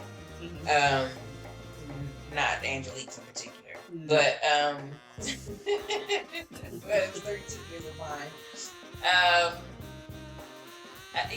When I think about us traveling and growing up, particularly as sisters, I think number one, we were all homeschooled, and so that we would have to. We were in school no matter where we were, and we had days.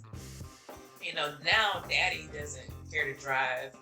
He don't want to drive from here to Columbia, which is an hour and a half away. But he's put his time in, and he shouldn't have to.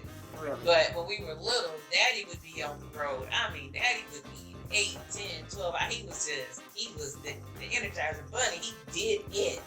And so we would have days, sun up and sun down, we were in that van. And let me just say, we had a luxurious conversion van. Our van was we weren't stuck in a minivan. It wasn't a cargo van. No.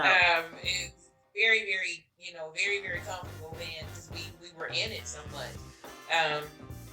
But it would be times when we would be in it, and Mom would say, "Okay, girls, it's time for school," and we all had separate bags, and we would get out our schoolwork. We would all be in school, and I think about those things, and Chantilly teaches her kids, but I didn't have that in me. I did it, and I graduated well, but I just didn't have. I think about it, and when these kids was in this pandemic, thank God my kids were grown. Baby.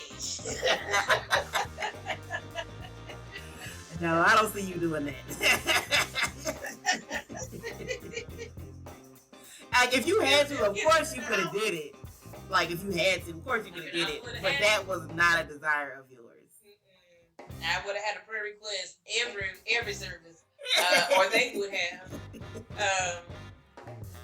But it was second nature for us. And then we would be in other people's houses, and they would, be doing stuff, and it was like we got school. But I think the beauty of it was that, and our curriculum came from the actual school. It wasn't like when some people, they were homeschooled and people create a curriculum and they just picking books and whatever. No. Like, we actually had, we tested every year. So that they put us in the grade we belonged in, which was never the grade that we were in. So like when I was in 6th grade, I was testing in 8th and 9th grade work. And that's the books the work they sent me,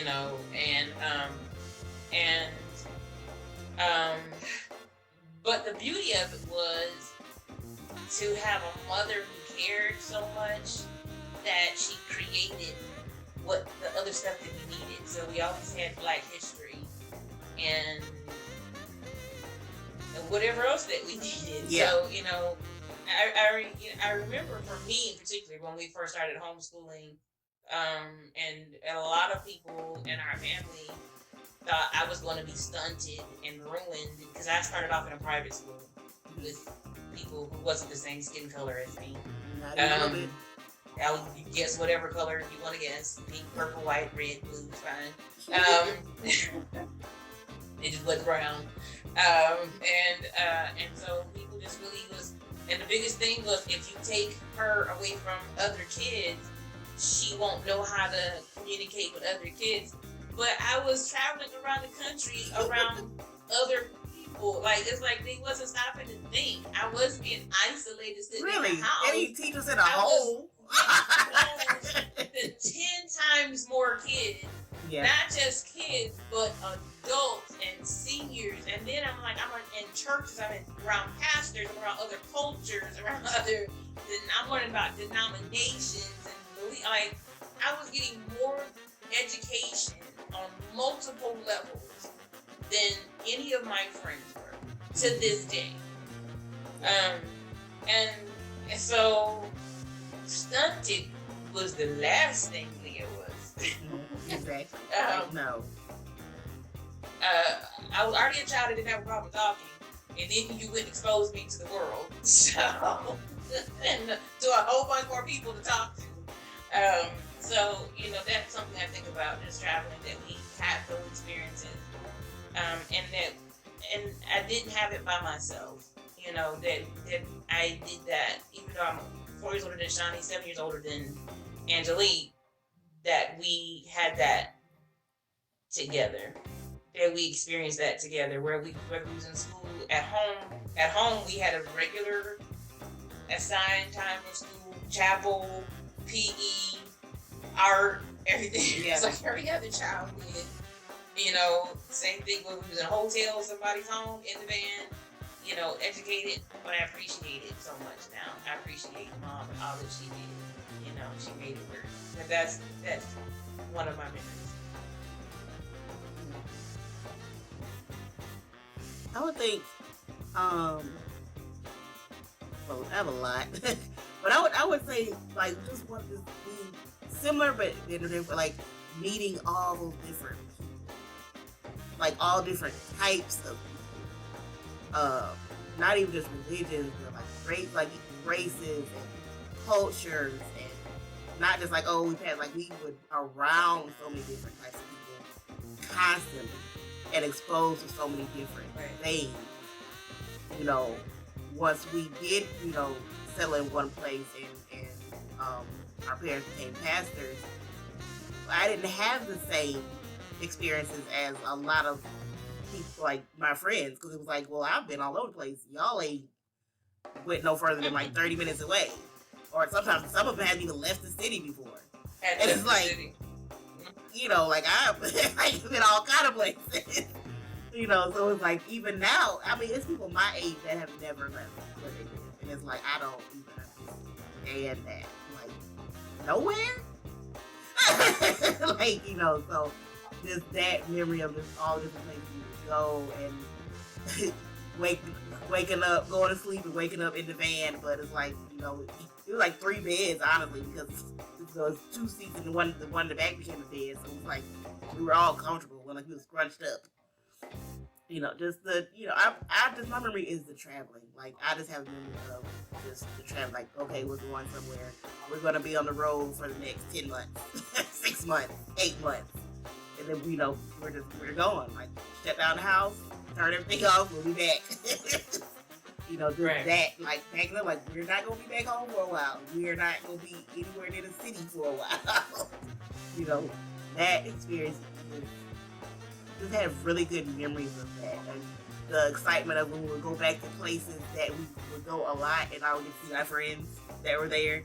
Oh man. It's like, we're going where? Oh yeah. It's like Christmas, it's like holiday. I was like, we're going back. Oh yes. Like Louisville. Yeah, I might just not see this person, but like once or twice a year or so, but we know we're going that way, we going to that church, we go see him again, we go hang out. Yeah. So that, that experience was really cool. And I have this memory, and it has less to do with traveling and more to do with the fact that I know Shani and I were very odd children. And I remember we were in the van, and Shani couldn't whistle and I could.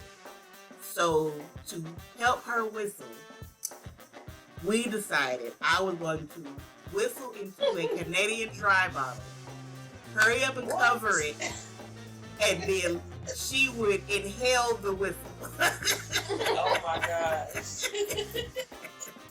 And we were like, this is it.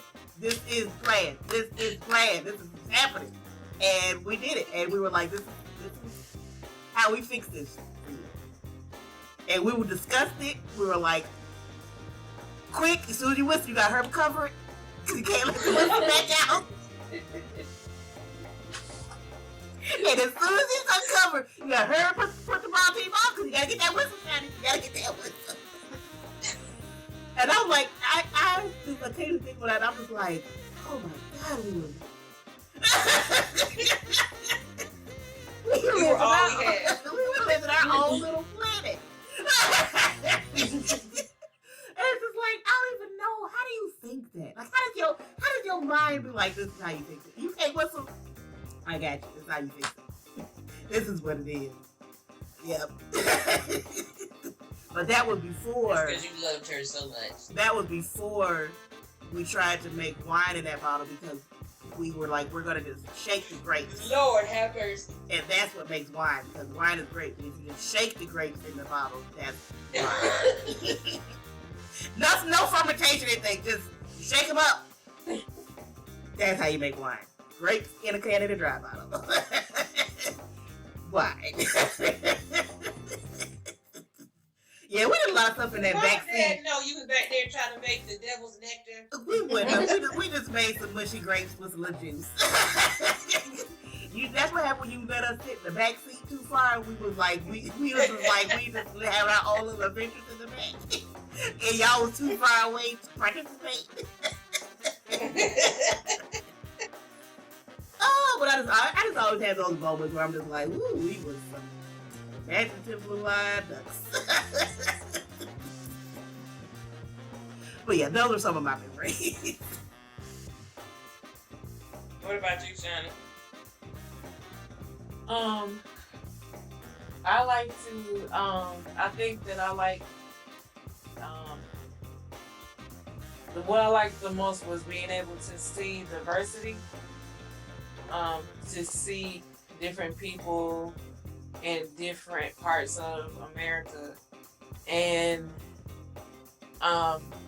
you're able to be a lot more understanding of different people groups. Mm-hmm. When you see them face to face and how they act, and it's harder for people to lie to you about certain groups of people when you see them and you see how they interact with you and with other people. So, for instance, the lie that this is just the first thing that came to my head, and the lie that if no other race of men wants black women but black men, that I was like, no. That's right. Not even kind of true. Not at all. I've seen black women married to all different, not just boyfriend and girlfriend, not just baby daddy, but I've seen black women married to all different races of people. And also this lie, black women hate to see black men with other races. And I was like, no. No. I mean, because if you're used to seeing it, what are you going to be mad about? You know? Right. That's just your life. Right. It's just this person with another person. So I never really understood the anger that black women or black men feel when they're with other races of people, other groups of people. And so I'm grateful that I don't have that in my heart. Like I see maybe, some other people might have it in their heart, like the resentment that they say, like some, and which is not true. And even if, because it's less and less now, that, some black women have when they see black men with other races of women. Like I don't get it. I don't understand it. And don't put that on me, because that's not how I feel. And that's not what I haven't grown up, seeing. The people around me haven't echoed that to me. Even in my family, it's just how other people move, and having not a better mindset, but just being able to be more accepting that people are just people, and you have to see them where they are. And we grew up in going to eating all different types of, we stayed at people's houses and eating all Indian food, African food, Mexican food, right? Real Creole food, like yes. So you just Japanese and Chinese food, right? People, it just, even when we stayed in Florida with the English people, when we was eating biscuits that were cookies. Like I was like, you want me to have a biscuit right now? You had to, ma'am, this is a cookie. Right. Why are you lying Well, I to me? remember, and I thought about this the other day.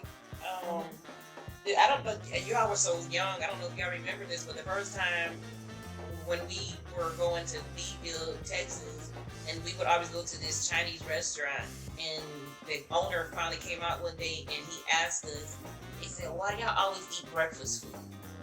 And finally, I think the pastor asked what he was talking about, and he said, "You always eat egg rolls." He said, "That's breakfast food." And I've never forgotten that. And I said this to a friend of mine the other day, and I said, my head is full of random information like that. Because I picked that up from 13 years of my life from traveling. But in their culture, we eat that all the time with our dinner. That's not their culture. That's some good breakfast food, though. Sorry, we messed it up for you. No. I'm sorry, it will always be my dinner, but you will. I remember when we were in Louisiana and we was with the African guy. They was eating was it poo-poo?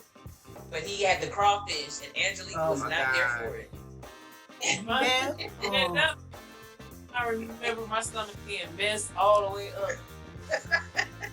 Now I remember I liked them once I got the head off. Like I like the way they taste. Like, but I was like, looking at me. Picture of African food with New Orleans Cajun food. It was and that was that raw dough with like rice and gravy. It was like, it was good. Just popping the heads off and then sucking it. I was like, dude. You do that one more time. How many do that? Now, what? Pretty enthusiastically. Were the English people, was that the place we went to? They had that big giant night thing in the hallway? Yes. I was wondering if anybody was that. Yes, I was scared to go to the bathroom. I was terrified to go to the bathroom. At night, I was like, I kept running into him in the middle of the night, and I was like, "You fucking got." And I'm like, why do you have him right by the bathroom? So I'm like, I can't not pass him. I'm like, oh my god! And then when they found out the next day, they felt so bad that I was like, we were scared to go. They was like, oh, we didn't think about it, because I think they always wanted kids, but they never had kids. They like had all kind of board games and. Like, that was an amazing place to go, because they was like, we will always want to kids, so.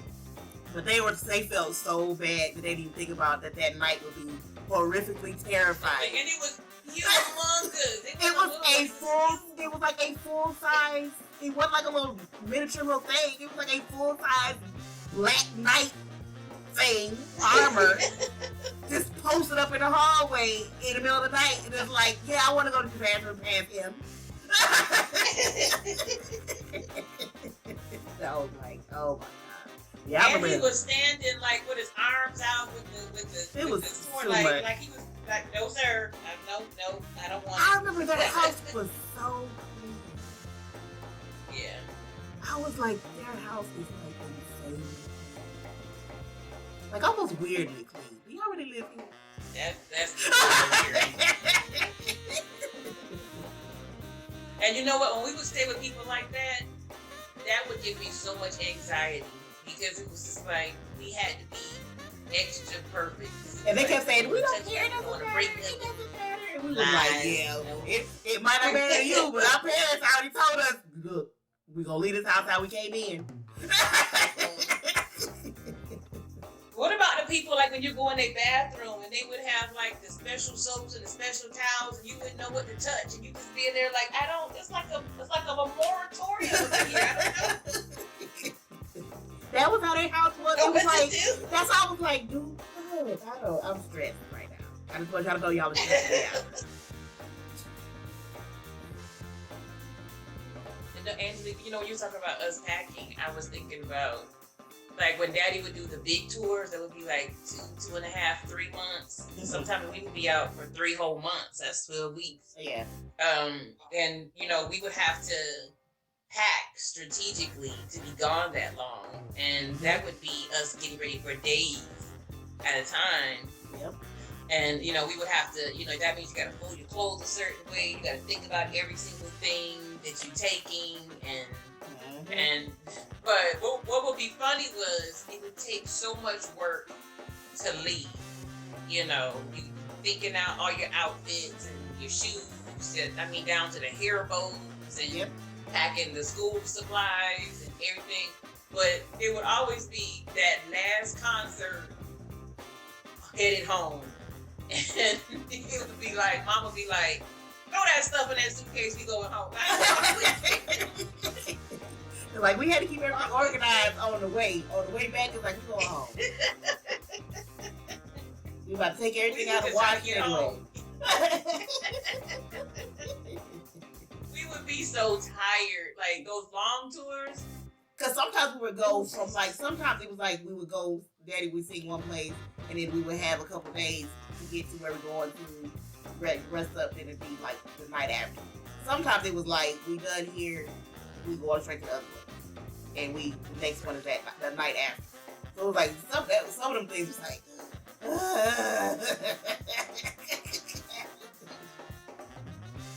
it was still fun though. And it's just like, and I think people don't realize like that's our whole family. Like, we're all moving from place to place. Like, we're all, like, Daddy's singing and ministering, but we're all in this. We're all doing this. Yes. We're all putting in effort. We are all a part of this. And like when we're doing ministering in churches, we're not punching the same clock we punch. Like, when the service is over at 9:30, we're not back in that hotel till 1, 2 o'clock. No, maybe. Because we got to pack, and then y'all want to fellowship. Because y'all want to fellowship chitchat. I want to go to sleep.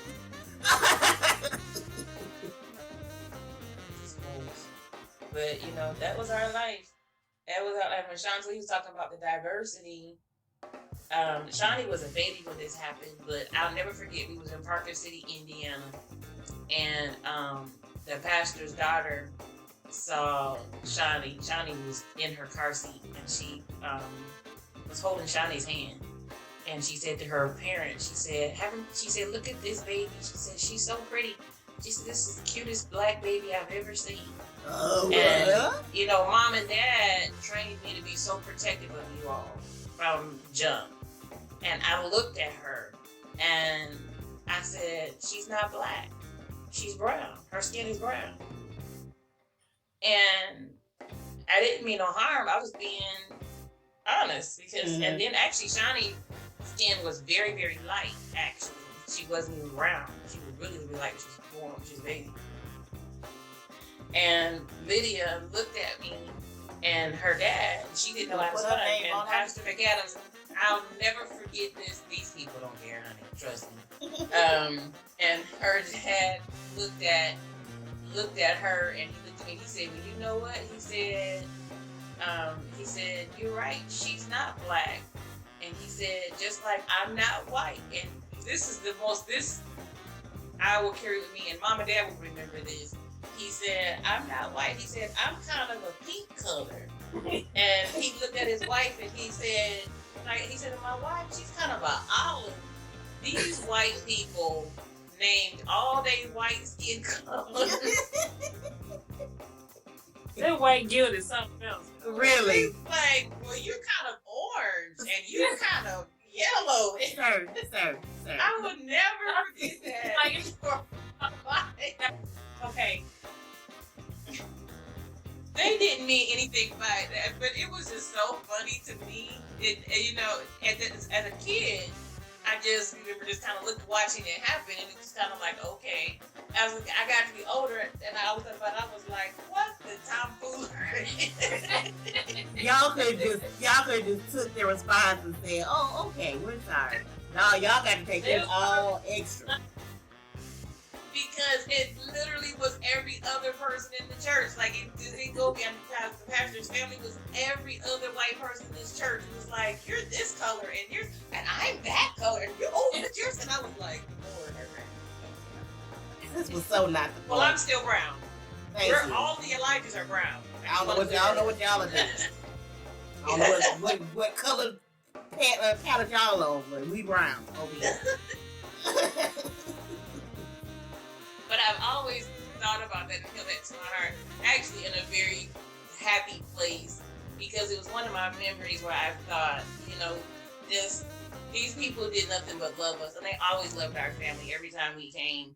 And it was really them just loving us and just wanting to be a part of our family. And he was comforting his daughter, Right. and he was comforting both of us, really. And it was his way of really just saying, you know what, at the end of the day, it's just all skin. Without being racist, because he really could have done something really asinine,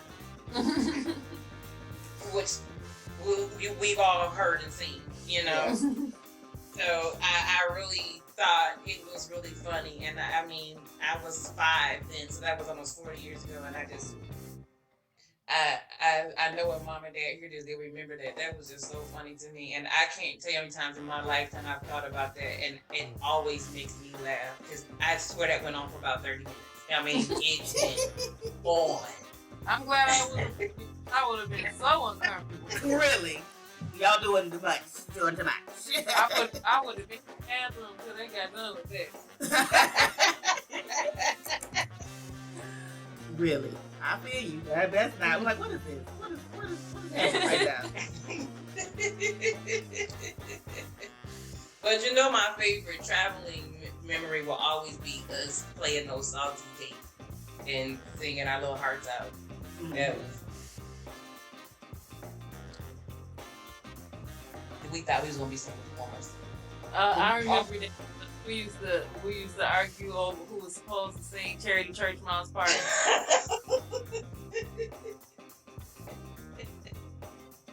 Charity was the G. Yeah, nobody would think Salty's parts. I've actually communicated with him over the years. Ernie Bertino, I've spoken to him and his wife Debbie. Okay. I never knew their names like that. Me neither. Ernie and Debbie. I don't even know. I don't think I want to know them like that. I don't think I want to know them like that. You still want them to be Salty and Saltina? Yeah, that's because I feel uncomfortable now knowing it. I don't even know that. That's too much. That is too much information. I'm just gonna ignore those names. Not real anymore. We used to listen to Salty, Gospel Bill. Oh my God, girl! I was listening about Nicodemus the other day. I think David and Goliath is on Tubi. I can't do David and Goliath. I'm sorry. David. Oh my God. I don't even know how we was watching that. Cause that I don't understand. But I was into some Gospel Bill. I met him. I met Billy George, and I met the guy that plays Nicodemus. I went to a conference they did, and I got to meet them, and they were really, really nice people. Okay. And Nicodemus, he be singing. He does praise and worship. He be singing his butt off too. He was really married. They were really married to the ladies that they was their girlfriends on the show. That was really their wives. I'm not surprised. The church wasn't gonna have no random. So, separate. At all. No, like those churches was not gonna have nobody acting like they date somebody that they are not actually with. That was not about to happen. I think Nicodemus was dating, was it Miss Trudy that was actually his wife? But what was I going to say? We watched Gerber. I didn't really like Gerber. Gerber was a little bit beneath me. Oh. Yeah, Gerber too much. And what was that Bible book? Super Bible, whatever that was. I liked Super Book in the beginning days, but as I got older, it was like I've grown past this. For real. But Gerber was really for little kids. Like, yeah, Gerber really was the for little orange nurse little. balls. Like, that was for, like, preschool, kindergarten. That was Like little our kids. Come on. Huh?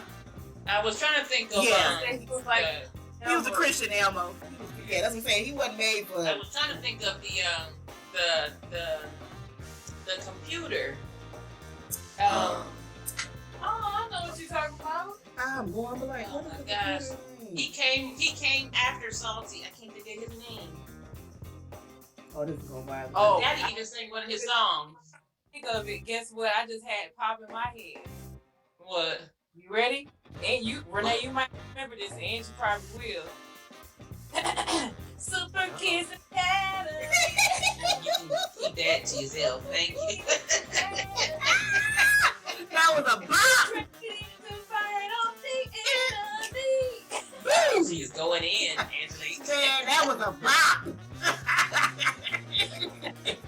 Excuse me, that was Kenneth Copeland's daughter's baby. Yes.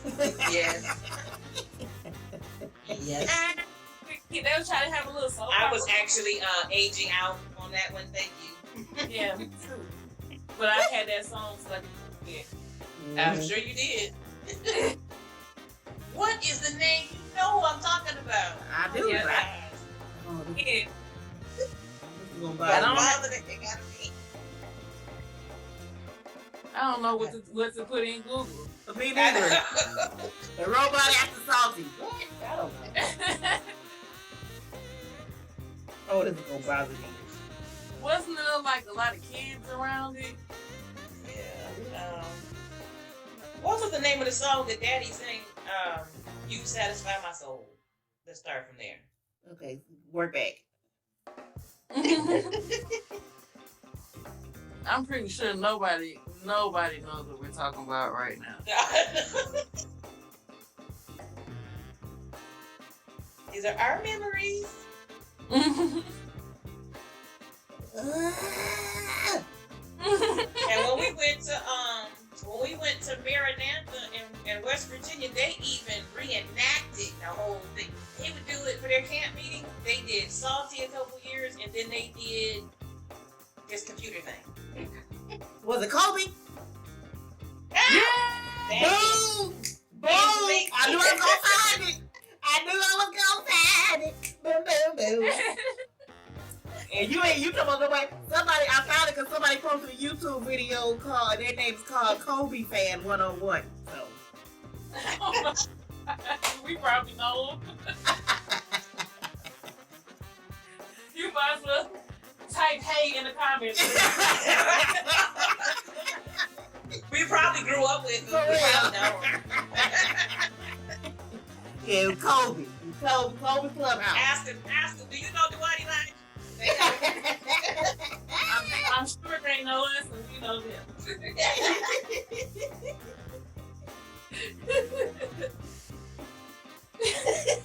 I know I said if I Google enough, I'm gonna find it. Google enough. Oh gosh. What did you type in? My stomach hurt again. I just typed in Salty, You Satisfy My Soul, and scrolled down, and it was the 1, 2, 3, 4. What? Open. It was like the 10th video in the search results. It wasn't even that far down. And You Satisfy My Soul was the jam. And Daddy tore that song up. Yeah. I was not gonna remember Kobe because I wasn't even close to singing that name. No, that wasn't on my tongue. Not even a little bit. Yeah, because when it came up, I was like, Kobe. I guess. That was it. That for sure was it. Yeah, we had some interesting viewing choices. You couldn't tell us nothing about that little Christian stuff we was watching. Oh no, And we ain't gonna talk about the little teenagery stuff I was stuck watching. And I had the nerve to not like Barney. Watching that, now think about it. I had a nerve to be like, I cannot stand Barney. Right. I was above Barney. I was just watching something on Barney today. I love you, you hate me. Oh, I saw that a couple weeks ago. That's deep. I was watching it just before this. I didn't know. I'm only on the second episode, and I didn't watch all of it. Oh, okay. I didn't even watch all of it. But I was like, dang, this is sad. Yeah. It is. Like, it's popular to not like to like boldly say you hate Barney. I'm just like, oh, I didn't hate Barney. I didn't like Barney. Stupid kid. I didn't know all that. I know people was making fun of it, but I didn't know they was doing the toy. Because people always go too far. Like, I just didn't like the show. I mean, I wasn't into it. Right? I mean, it is humans involved. Speaking of into it, the guy who was Barney, the black guy, he was like a lot. He was a lot. He was a lot. I was watching it with the girls, and they was like, "What's Tantra?" I was like, "What? Let's moving on." I didn't expect to hear nothing about this on Barney. You don't need to worry about that at all. This ain't the conversation we about to have right now. They came on, he was doing the breathing exercises. They was like, "What is he doing?" I was like, I just didn't expect all this. Yoga, he doing yoga. It was when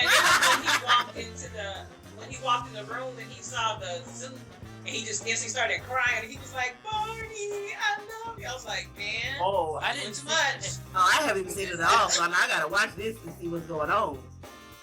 He instantly started crying like he was like a lost family member, and I'm like, dude, it's just the suit. He's a spiritual empath, very unique person. I'm an empath too, but man, yeah, he's very, like they say, he's empathing a lot. They use all the words. He eccentric, flamboyant. They use all the words. Okay, now when you put them all together in there, like SEO keywords, I can't take you seriously no more. You ain't got to put them all in. And that's why they told him while he was Barney, he couldn't be none of it either. That's messed up. They say don't even talk about it.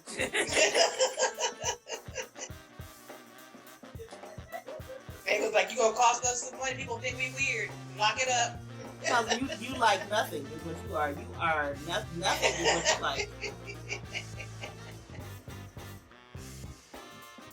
Oh, I'm so glad we broke that code because I wasn't gonna sleep tonight. Oh no, that was gonna bother me. That was going to bother me.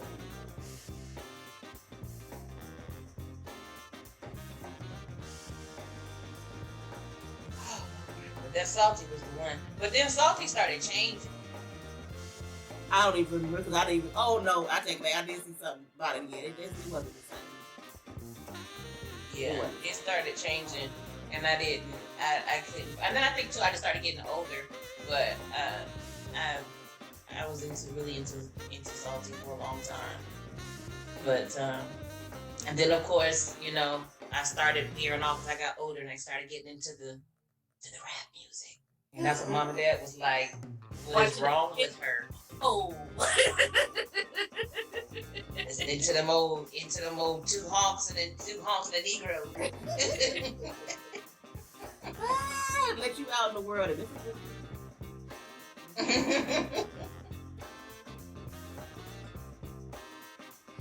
I fell in love with me some DC Talk. I was like, what? This is out here. They was out there waiting. I just wanted to like to Toby. Well, I liked Kevin too, actually. Nice. Kevin, and plus Kevin can sing, so.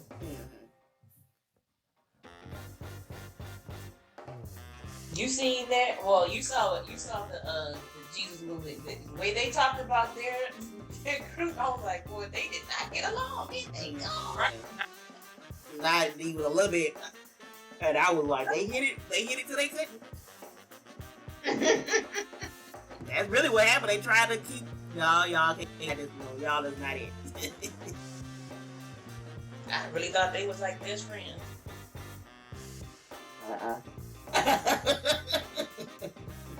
Not even a little bit. I really. So that's I think we probably veered off a little bit. We kind of blended churches and traveling together, but I think when I think about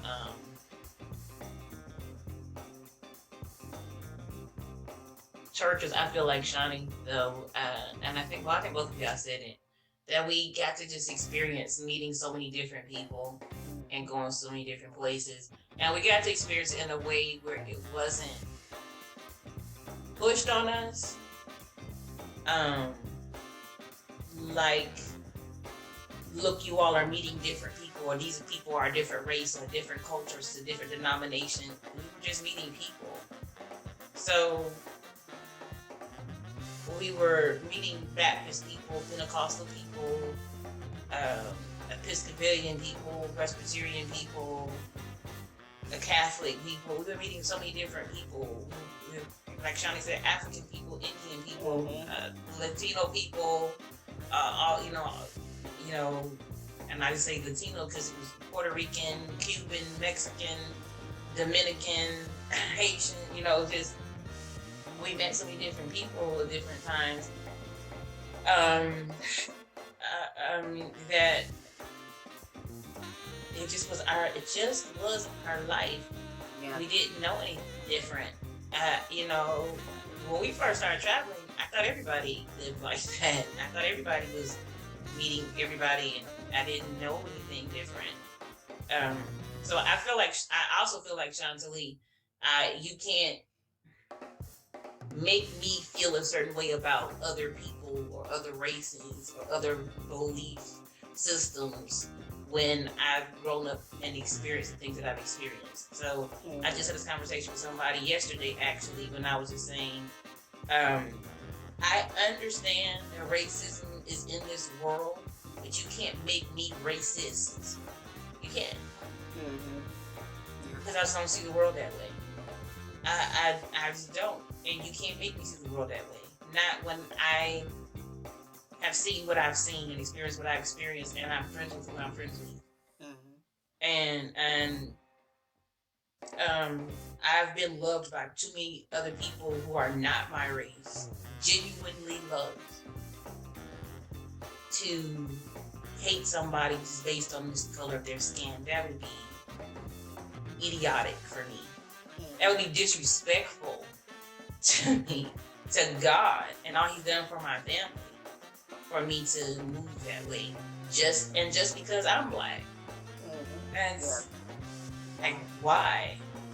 How could I then hurt these people whose homes that we've been in and churches that we've been in, and then just be like, I'm just this way just because of the color of my skin, or just because of where my ancestors came back? I couldn't even think to behave that way. I can't, and I won't, and I can't be swayed that way. Now, I've matured in my lifetime, and I've grown in my lifetime. So what is, and can't be refuted. No, and that's what I'll say. You ain't gonna lie. And that's where we are. And that's where we are with that. That's what I'll say is, I know that may not be you, but that don't change facts. We're not gonna lie. We're not gonna lie for comfortable. We're also not gonna just go out of our way to make things uncomfortable, just for the sake of making it uncomfortable. Now, if a discussion need to be had, a discussion needs to be had. That's what I'm saying. And we can have it. That's two totally different things. But I'm not gonna go pick up some chicken from Food Line and see somebody and be like, let me tell you about slavery. That's not. No. What are you doing right now? Just buy your chicken. Like, give me some. Like, there's no need to just be doing that.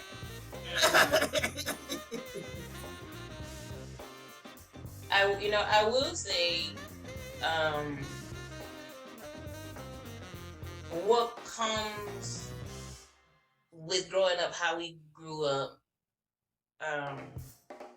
and then for me, I'll be done, is it made our family be very strong. Like, we are strong and a close unit, the five of us, us three sisters and our parents, in case y'all can't count.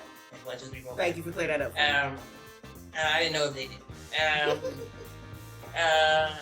It to outsiders make people feel like one perception, but you just heard us say we spent half of our time, if not more than that, in a van and hotels. It's just us. So what the heck else was we go to? We were each other's company. Really? You know. Internet wasn't a thing. Texting wasn't a thing. No. Who else These girls was you just heard them say they was blowing whistles into Canadian dry bars. You don't do that if you have a phone. You don't do that if you got internet.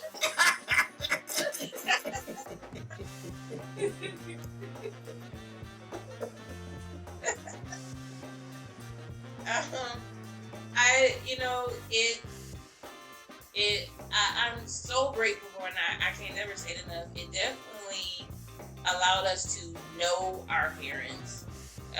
For a lot of kids, I work with young people all the time. A lot of kids don't have a clue who their parents are. They may be in a household, but they don't know who they are. They're never around each other. It allowed us to know our parents.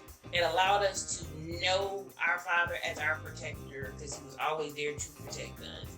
It allowed us to know our mother as our educator and the person who was there to make sure we were being raised correctly and raised right to be the women that we are. So, to make sure we were making the right steps all the time, and to make sure we were always thinking. I said this to somebody, a friend of mine yesterday. I don't know if you all realize this. Like, everything that happened for all three of us from about 11 to 16 with mom was so methodical. Everything she did. Because she told me this later. Her agenda was that by the time we were 16, definitely 17, we needed to be able to stand on our own and not necessarily need her for anything. So even little things like sending us into the store to pay for even just a soda or a bag of chips, it wasn't just her doing that. It was number one, forcing us to speak to an adult by ourselves and not have them do it for us. It was making us think, and did you count that change? Don't trust no one to count that change for you. Did you count? And I can remember a time when I knew the person, the clerk, didn't give me the right change. And because I have a shy side to me too, which a lot of people probably wouldn't think, and I definitely did when I was younger. And I just did not want to confront this person, and I told mom, I said, it'll be all right. And mom was like, if you don't get back in that station and get your change, I was in tears. And she was like, no, you go do it. But I'm so grateful that she did those type of things. As I got older, I'm thinking she's just allowing me my freedom to let me, like, when we lived in Copper's Cove, to let me, like, go walk to Walmart to go do something. But she was making sure I knew where I lived and my way around, because it was just knowing your bearings. Do you know where you're living, your way around? Everything with her was teaching, So,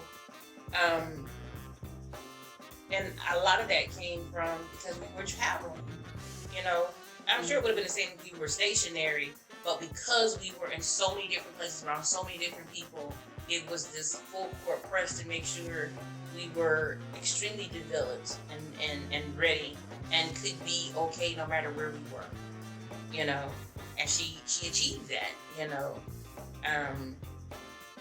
I said to a friend of mine, all three of us were on our own by the time we were 18 and fine, and I think that it made us so close as sisters, because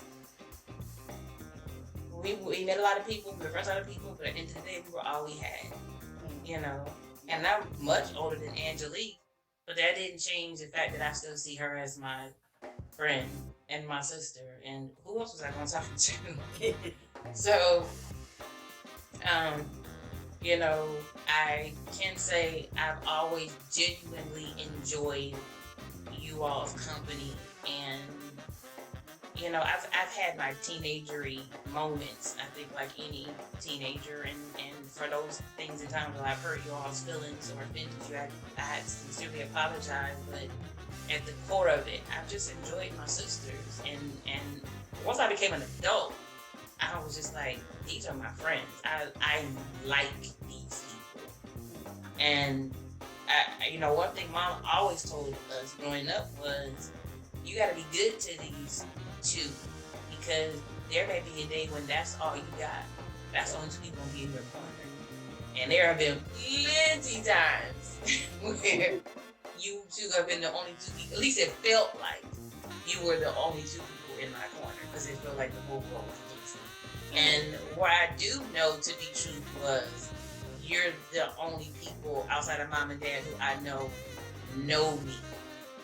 Because most people think they know me and don't have to. Yes. And I think that's why we're here with this podcast now, because we genuinely know each other and get each other and understand each other. And there's nothing like just being understood and being accepted for who you are. And I mean, that's the best feeling in the world. And so much of that came from us as growing up traveling and growing up together as kids. And that's a traveling part.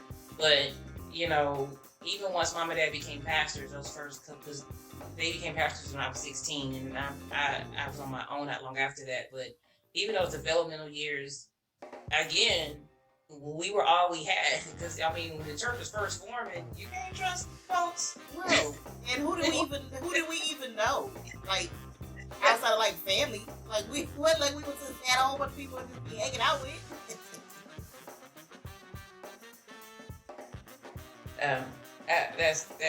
That's my benediction. I'll let you all say what y'all want to say. But for me, just growing up, my memories with you guys have been wonderful. I wouldn't trade you all for the world, but I think that we had the best upbringing growing up the way we did. And I've had people say to me, that's been so unfortunate, or you all missed out on. What the heck do you think we missed out on? Going to a public school?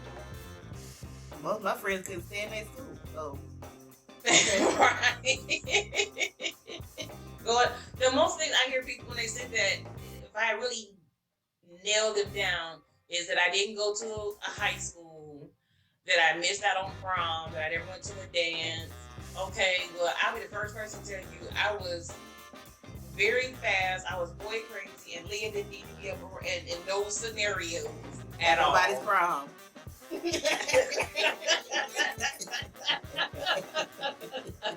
I'll be the first person to tell you, I'm good, God. The Lord kept me.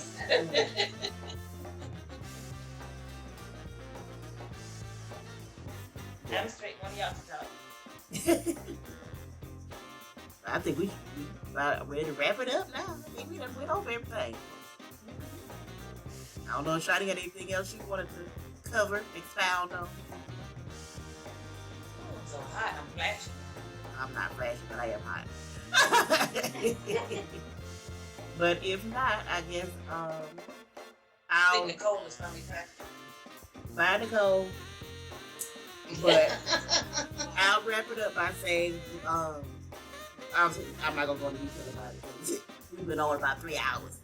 So we're gonna be fundraising for something called Fakeness. It was started by a YouTuber called Jacksepticeye, and he's been doing it for the last 2 years, and they've raised over $12.4 million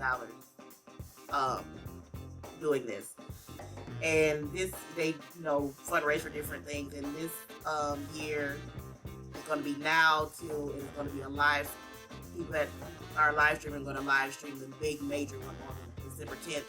We will not be, because that falls on a Saturday, so we will be doing whatever we're going to do on the nights, but we'll definitely be sharing stuff throughout the month all the way up to that. But we're fundraising for something called World Central Kitchen. We're going to definitely let you know more about that as we keep going, especially when we get closer and closer to that time. But It's very, very good. The Girls with Chitchat is something that I definitely want to be a part of, definitely want to help bring awareness to and fundraising to. So those links will always be posted on all of our social media, all of our videos, every single one, all the way up till December 9th or 10th. So that's what we're going to be doing and being a part of going forward. Even when we're talking about other things like the National Caregiver Awareness, things like that, that's going to be one that we're doing consistently up until that time. Just want to let y'all know. Thank you for letting us know, darling.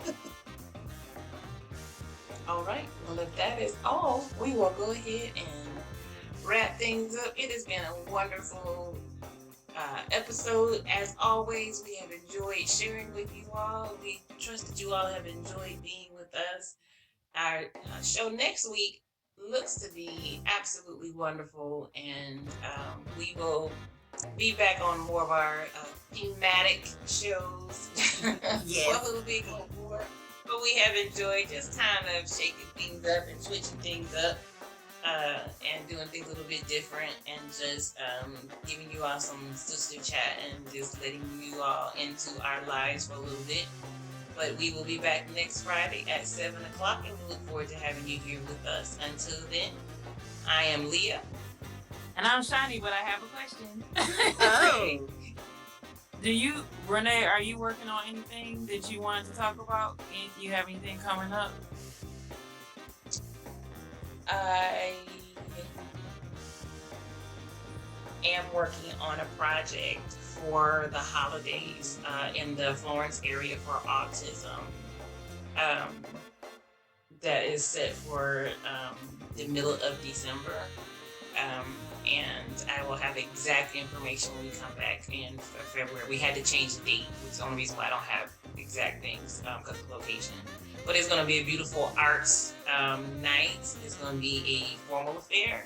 So it's going to be like a poetry night, but it's going to be more than poetry happening. It's going to be singing, dance, and we're going to get dressed up and celebrate the arts while we really celebrate families affected by autism, and I'm looking forward to it.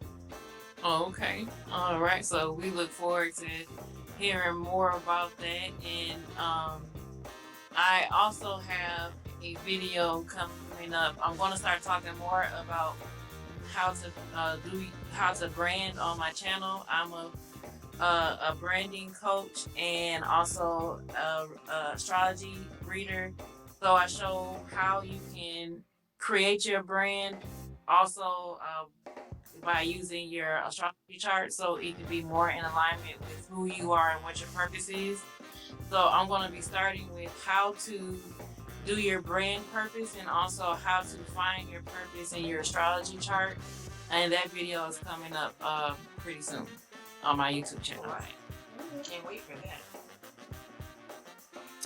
I'm not currently working on anything major right now. I have an idea for something I plan to start, and once I got everything settled, I definitely will be discussing it on the pod. Oh, you're moving. Ooh, she's moving in silence. Okay. Like a ninja. Mm-hmm. All right. I'm going to try this one more time. We thank you all for being with us tonight. And until next week, I'm Leah. I'm Shiny. And I'm Angelique. We thank you for allowing our family to be your family, and you all have a wonderful night.